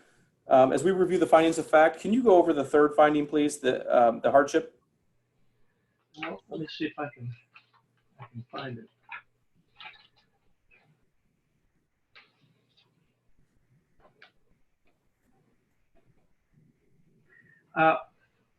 Well, I think there's more to it than just that. I think the way this started out, Mr. Marshall and his wife Patty owned enough acreage at one point to be classified as a farm, as they would have had 20 acres. Over the years, some of the acres got transferred for a farming operation. It was part of a much larger tract at one point. And then approximately 3 years ago, I guess, Wayne, he came in and we did a minor plat, which eliminated some additional acreage from the remaining site that he had. It was a minor plat. So I think had he known what the requirements are with regard to the 20-acre requirements, he probably would have come in a long, long time ago to make this particular request. And now that things have turned over into a minor plat and he's left with essentially the 3-acre site where his home sits, there's really not, that given the fact that he's already got some accessory structures on it, just will not allow him to go ahead and put the motorhome. Does your client own the other property that was separated off still? He owns, there was the additional 3 acres there. He owns the acre adjacent to him. So there's three large acreage plats there, sites, and he owns the acreage that is just south of his property. So okay. Another factor I think is to the extent that if anybody could potentially be harmed or be any detriment by this particular motorhome, he owns the lot that's immediately adjacent to it. And if somebody doesn't want this particular accessory structure there when they buy right next to him, then he's the one that's going to be losing out on that, nobody else. So we don't have anybody occupying or any other owner of that land right now. So they will be buying that property, recognizing that, assuming he's approved, recognizing that there will be a pole barn built there storing his motorhome. Okay, so if he is negatively affecting someone's property, it's his own property. It's his own property. Okay. What other questions do we have for the petitioner's representative tonight?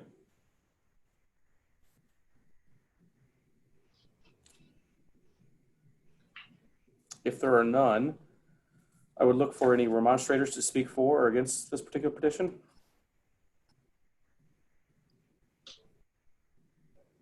Mr. Wolf, there are no hands raised. Thank you very much. If that is the case, then let's turn it over to the staff for the staff report. Thank you. Staff is supportive of the petition as it's been filed this evening. As indicated, you have a nearly 3-acre site that is seeking to be improved with a structure that would provide for cover of a motorhome. We've talked about this a few different times. I think recently, just a few months, maybe 2 months ago, that your zoning ordinance, if somebody has a recreational vehicle, one of those, they park it on their property outside and without question. Certainly, at times that does cause some concerns for neighbors, and certainly, providing for structures to insulate those both from view and also providing for the value of the vehicle is something that landowners strive for from time to time. Certainly, staff recognizes that. Certainly, staff recognizes the acreage that's out here, and certainly the sizes of properties, the sizes of buildings that are in this area. And certainly this conversation lends itself to other topics that we've discussed before, such as a form-based zoning ordinance that is more reflective of sizes of parcels versus sizes of improvements, rather than basing the size of an accessory use on the size of the primary. Certainly a conversation for another day. With all that said, staff is recommending approval of the petition as it's been filed, and I'd be happy to answer any questions. Thank you, Wayne. I don't have any questions. Does anyone else have any questions for Wayne? Mr. DeLong, it's not only tangentially related, but did you say in that prior meeting that even a properly registered and plated RV in the rural district, you cannot have more than one? That's correct. We've run into this before with properties that maybe own a motorhome, travel trailer, but then also acquire a tiny home or a home that they've constructed on their own, and that does run afoul of the zoning ordinance. In the rural district? Correct, in the rural district. Rules are the rules, but that seems excessive to me. That's a holdover from the county that you inherited. The ordinance changes were made, and I concur with Wayne to the extent that you were looking at changes at some point in the future. Um, those are the kind of areas that I think would make it more useful. Not only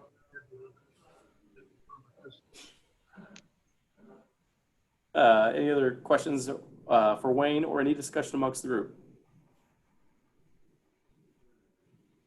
I think oftentimes one of the things I think about is what would it be like if I were the neighbor, and I would certainly rather look at the barn than an RV, but that's just my opinion.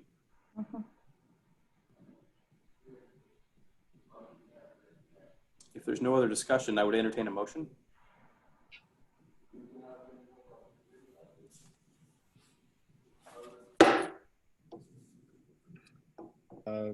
Okay. Do it. I move that docket number 2020-24-DSV Development Standards Variance in order to provide for the construction of the attached barn exceeds the allowable accessory square footage associated with an accessory structure in the, there's an extra word, in the agricultural zoning district be approved based on the findings and based on the staff report and presentation. Thank you, Mr. Papa. Is there a second to that motion? I second. Thank you, Ms. Campins. Let's do a roll call vote. Mrs. Campins? Aye. Mr. Papa? Aye. Mr. Mundy? Aye. Mr. Wolf? Aye. Thank you. Motion carries. thank you, members of the zoning. Thank you, Mr. Androli. The next item on our agenda is docket number 2020-25-UV for the property located at 6300 Technology Center Drive. Promoting Andy Baroker.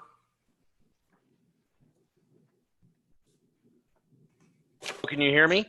We can. Will you please state your name and address for the record? Good evening. My name is Andy Baroker. I'm an attorney with Faegre Drinker. My address is 600 East 96th Street, Suite 600, Indianapolis, Indiana, 46240. With me on my team is Mark Leach, one of our land use planners who is also joining.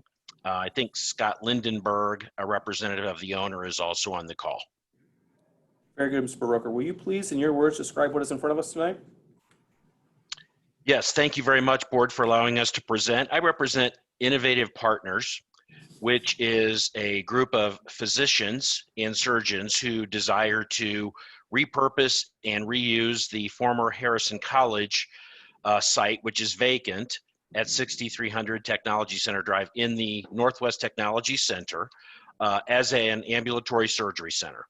So the basis of this request is that it's zoned industrial in the rural area, industrial, rural I-1. And so while that includes industrial and research type of uses, a majority of the uses, as we will show you in our presentation, are office and association are not research or industrial type uses.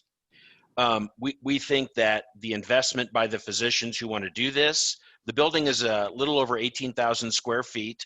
Their renovation plan includes using only about 13,000 of the total building square footage for an ambulatory surgery center. I think in the materials that you have, it shows a relatively light usage of 30 to 50 people on any given day using or coming into the facility. There are 166 parking spaces on site and an easement for an additional pretty sizable number of spaces that are available adjacent to this property that the school used at one time. So that is the goal of what our client is attempting to do.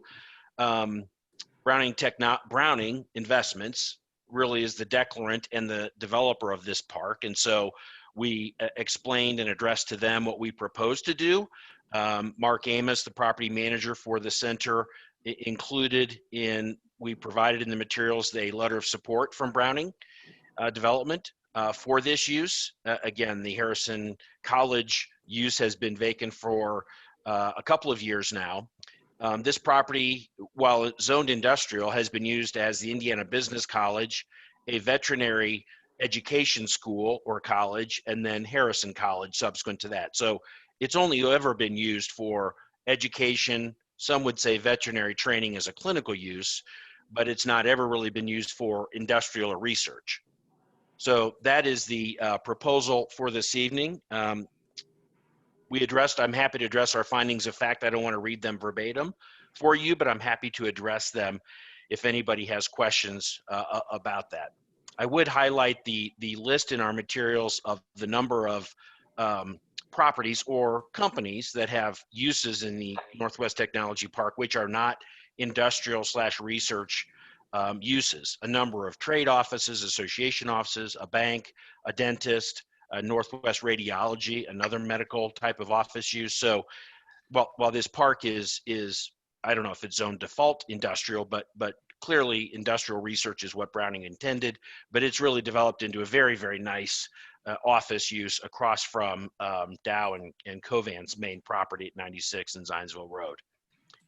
Mr. Chairman, that's the basis of our request, and I would defer to any questions, and I'm happy to answer any questions that the board has. Thank you very much. And I just would note that in your information you provided is certainly thorough, and that's much appreciated.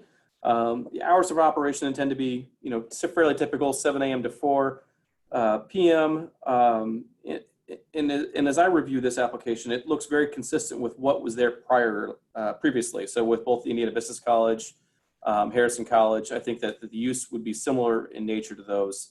And so as I thought about this petition, I thought it might fit fairly well with where you're proposing it. So yeah, I'm not sure if I have any questions. Do any of my fellow board members have any questions at this time?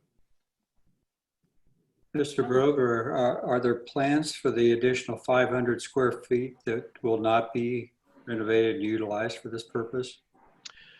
Good question, Mr. Mundy. I do not believe at this point in time, based upon the number of surgeons and physicians that are available to occupy it, I think 13,000 is sort of their appetite for what they can use. I believe some of the sort of further back or non-public areas of the building, used to be used for kennels or pet cages or something like that, and really aren't necessary for their practice, meaning they don't really want to or need to spend the money to renovate or upgrade them to surgical space type of area, which is expensive per square foot to do. I was, it's kind of wasted space, and I'm not sure, maybe Wayne could shed some light on, if they chose to use that space as space that they could lease out in terms of other types of businesses, what would we face if another business came in which did not meet the current zoning requirements?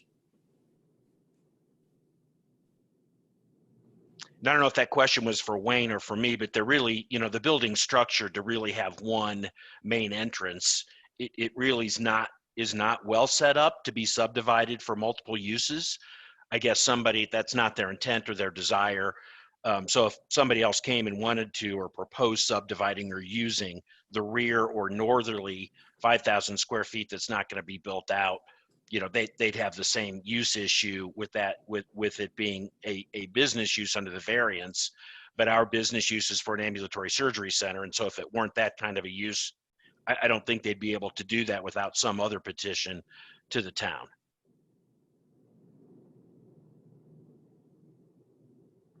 Mr. Broker, is this a for-profit use? Yes, it is, Mr. Papa. Yes. There's no impact on the tax or the tax treatment, the TIF? It is envisioned. I don't know if Harrison College had a property tax exemption to this, Jeff, but this is a for-profit use and it would not be tax exempt under this ownership. Yeah, so even if Harrison did, this would be a positive move, not a negative. That's what I was asking. And we're buying it from S&H Development LLC, which is a private for-profit LLC. I believe they leased it to the college. So I do not believe that the property was tax exempt. It wasn't owned by Harrison. It was leased to them. Yeah, that's what I thought. But I just want to ask if we were going the other direction. Good question.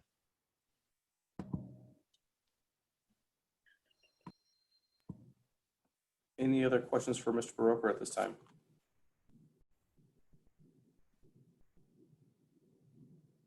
Seeing none, are there any remonstrators to speak on this petition tonight? Wolf, there are no hands raised. Thank you. May we have the staff report, please? Thank you. Staff is supportive of the petition as it's been filed, and certainly appreciate Mr. Broker's very thorough description of the petition.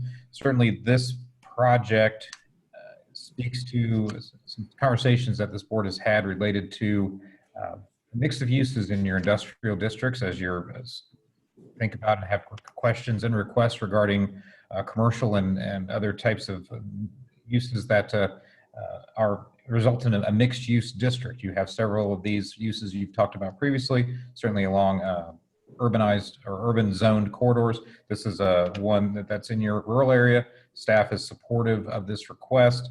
It certainly helps us further solidify and balance the land use mix of the community. And certainly the previous history of the property lends itself to the use that's been presented this evening. With all that in mind, staff is supportive of the petition as filed, and I'd be happy to answer any questions. Thank you, Wayne. Are there any questions for staff? Wayne, given that this is a use variance request, in this case, given the nature of that diversity, I assume you would not suggest that we look for a sunset period.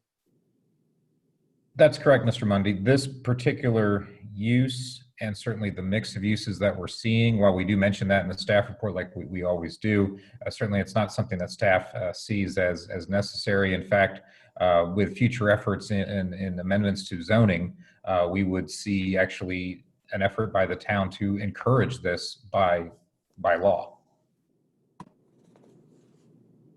Can you articulate that statement? So what you think is coming is that the town may encourage more diversity of these types of properties? That's correct. Via what has happened in your urban zoning ordinance, specifically in the I2 urban, you find that the ordinance was amended a few years back to allow for support retail, service retail, and specifically as well encouraging if you're making a widget in that particular industrial district, you're allowed to sell that district or sell that widget in that same district, have a tasting room or some sort of a showroom to tie into and have retail activities associated with that. We believe those same amendments will be forthcoming in your rural districts. Certainly a public conversation, of course, about all that as zoning amendments are required to and ultimately decided upon by the legislative body for the community. Thank you. Mr. Mundy, I was thinking about the timeline as well. And I'm trying to define when I think it's appropriate, when I'm not sure it's necessary. And in this particular case, well, let me go. Oftentimes I think it's necessary. We have done event centers and party barns out in the residential area in the community, and you don't know what impact that's going to have to the neighbors. The neighbors seem to be agreeable. They all get along, but all of a sudden now they have weddings every day or every weekend, and there's got traffic. And that seems like one of those cases where I think we really want to check in with that and make sure that the decision we made is appropriate. In this particular case, I was thinking that this decision would be very consistent with what was there prior to it. And I'm not sure it would be necessary, and it may put an extra burden upon our petitioner. I'm sure as they're doing banking and financing and all those types of things. So that's the way I thought about it, but I'm open for conversation. No, I don't disagree. It's just that again, use variance as that. But if you drive through the area and you look at the business there, if you didn't know this was a use variance request, you never would have guessed that's what they're be asking for. So I asked staff just to make sure there wasn't something that I didn't know and that we should be aware of. So no disagreement. Any other discussion amongst the group?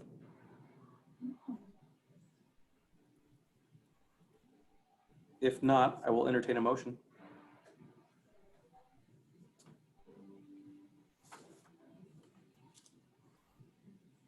I'll move that docket 2020-25-UV, a use variance to permit an ambulatory surgery center use providing for most all medical practices within the existing structure as a primary use at 6300 Technology Drive be approved as filed based on the finding of the fact as presented. Thank you, Mr. Mundy. Is there a second to that motion? I second. Thank you, Ms. Campins. Let's do a roll call vote.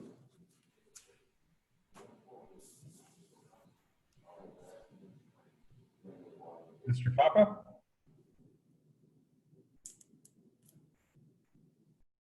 Sorry, I was muted. I was trying to ask a question after the second. I was talking to I'm sorry. myself. No, it was my fault. I was muted. What does, I'm not sure who I'm asking the question, maybe the staff, since it's a staff report, but in the motion, what does most all medical practices mean? So, Mr. Papa, this is Andy. I'm happy to sort of address that. That was what we put in our sort of operation plan. And so, you know, anything that can be done in a non-hospital setting, and more these days, short of organ transplants, you know, or limb replacements, many things can be and are being done. Dermatology, orthopedics, plastics, those are the kinds of things. So most anything that can be done outside of a hospital setting, Jeff, and there are many of those. So that what it means is most all such that they can be done outside of a hospital setting, they would want to be able to do those at this facility. So that was our language from our physicians and our ownership, that to the extent they have physicians who are able and interested to perform surgical procedures at a facility that's not based in a hospital, they would do them here. Well, that makes sense, but if there was ever a legal dispute, how are you defining most all? That's my question. What are we approving? Okay, well, if you want to delete most all, I mean, medical procedures, I'm not sure that's. No, I was asking Wayne his opinion, or Chrissy. No. Thank you for your input. I'm just saying I don't know exactly what that means legally. Yeah.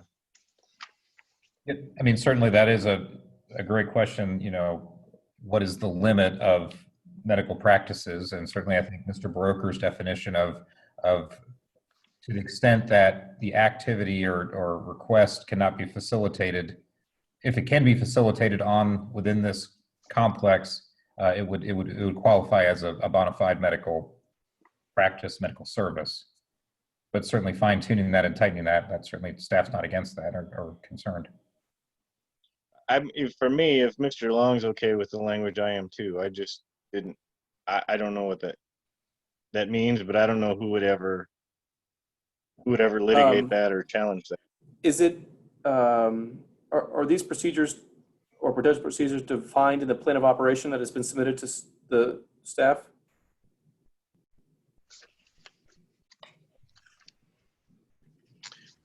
I believe we just say most all surgical procedures.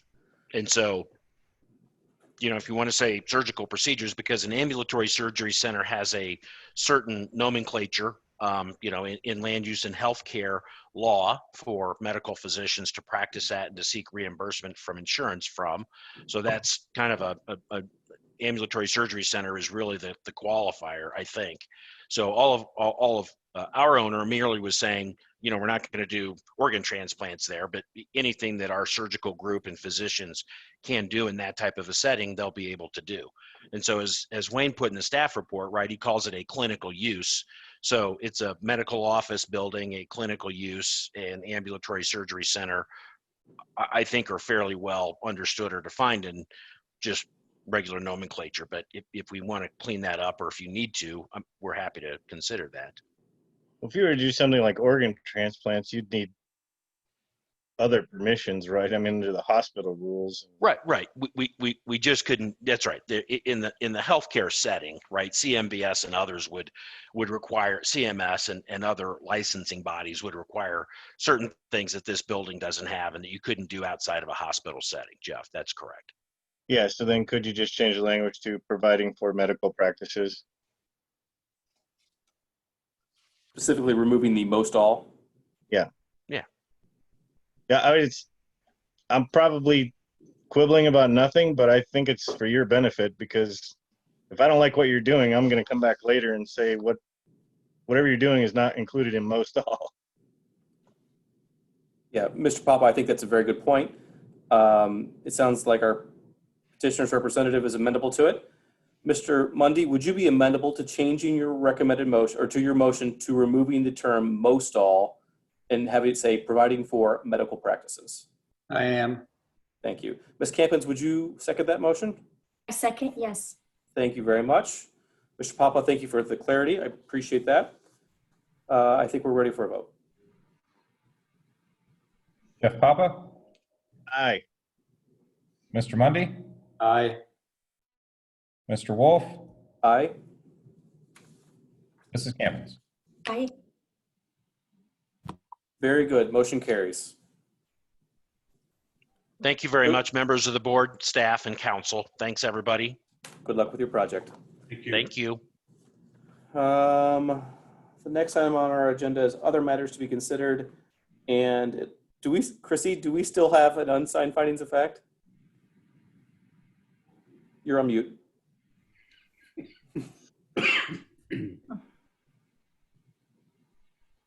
Sorry about that. The one that we needed a signature on the negatives, we did obtain, so we do not need that anymore, but I'm keeping this on the agenda because all of the ones that have been approved over the COVID period are eventually going to need to be signed in hard copy. So that's kind of a reminder to us that we can't put these petitions away until we get that signature. We all live in the community. It's not a terrible burden to visit the truck. I don't want to speak for everyone else, but should we compile those and get them all signed one at a time, safely, socially distanced? I mean, is that the appropriate way to handle this to get these kind of moved on? I'm happy to do whatever you guys are comfortable with. I have not signed one before. Is that something I'm required to do as well? We sign off on each petition? Yeah, so if you, oftentimes it's in the packet. It's the very last page. Yes, yep, I saw that. Yep, and so we do sign those, and typically when we meet in person, we approve it. We just, as we walk out the door, we sign them.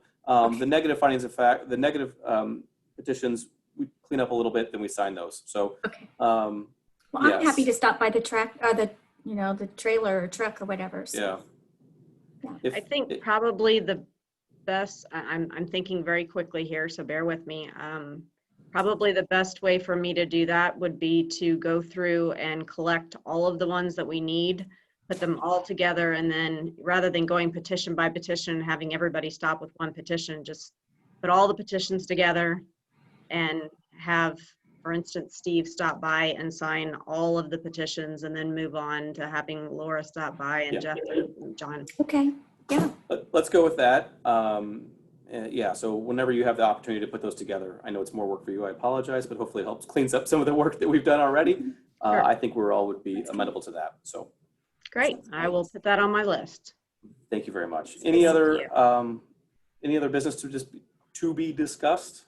I do want to bring to your attention, we did talk about form-based code tonight, and both Mr. Papa and Mr. Jones would recall from the Plan Commission meeting last month that we talked about that the town would be going out for an RFP on a rewrite of the zoning ordinance to focus on a form-based ordinance. And I do want to tell you that that is out on the street, if you will, and we look to consider that in the fourth quarter of this year and start that public conversation, if not in December, January 21.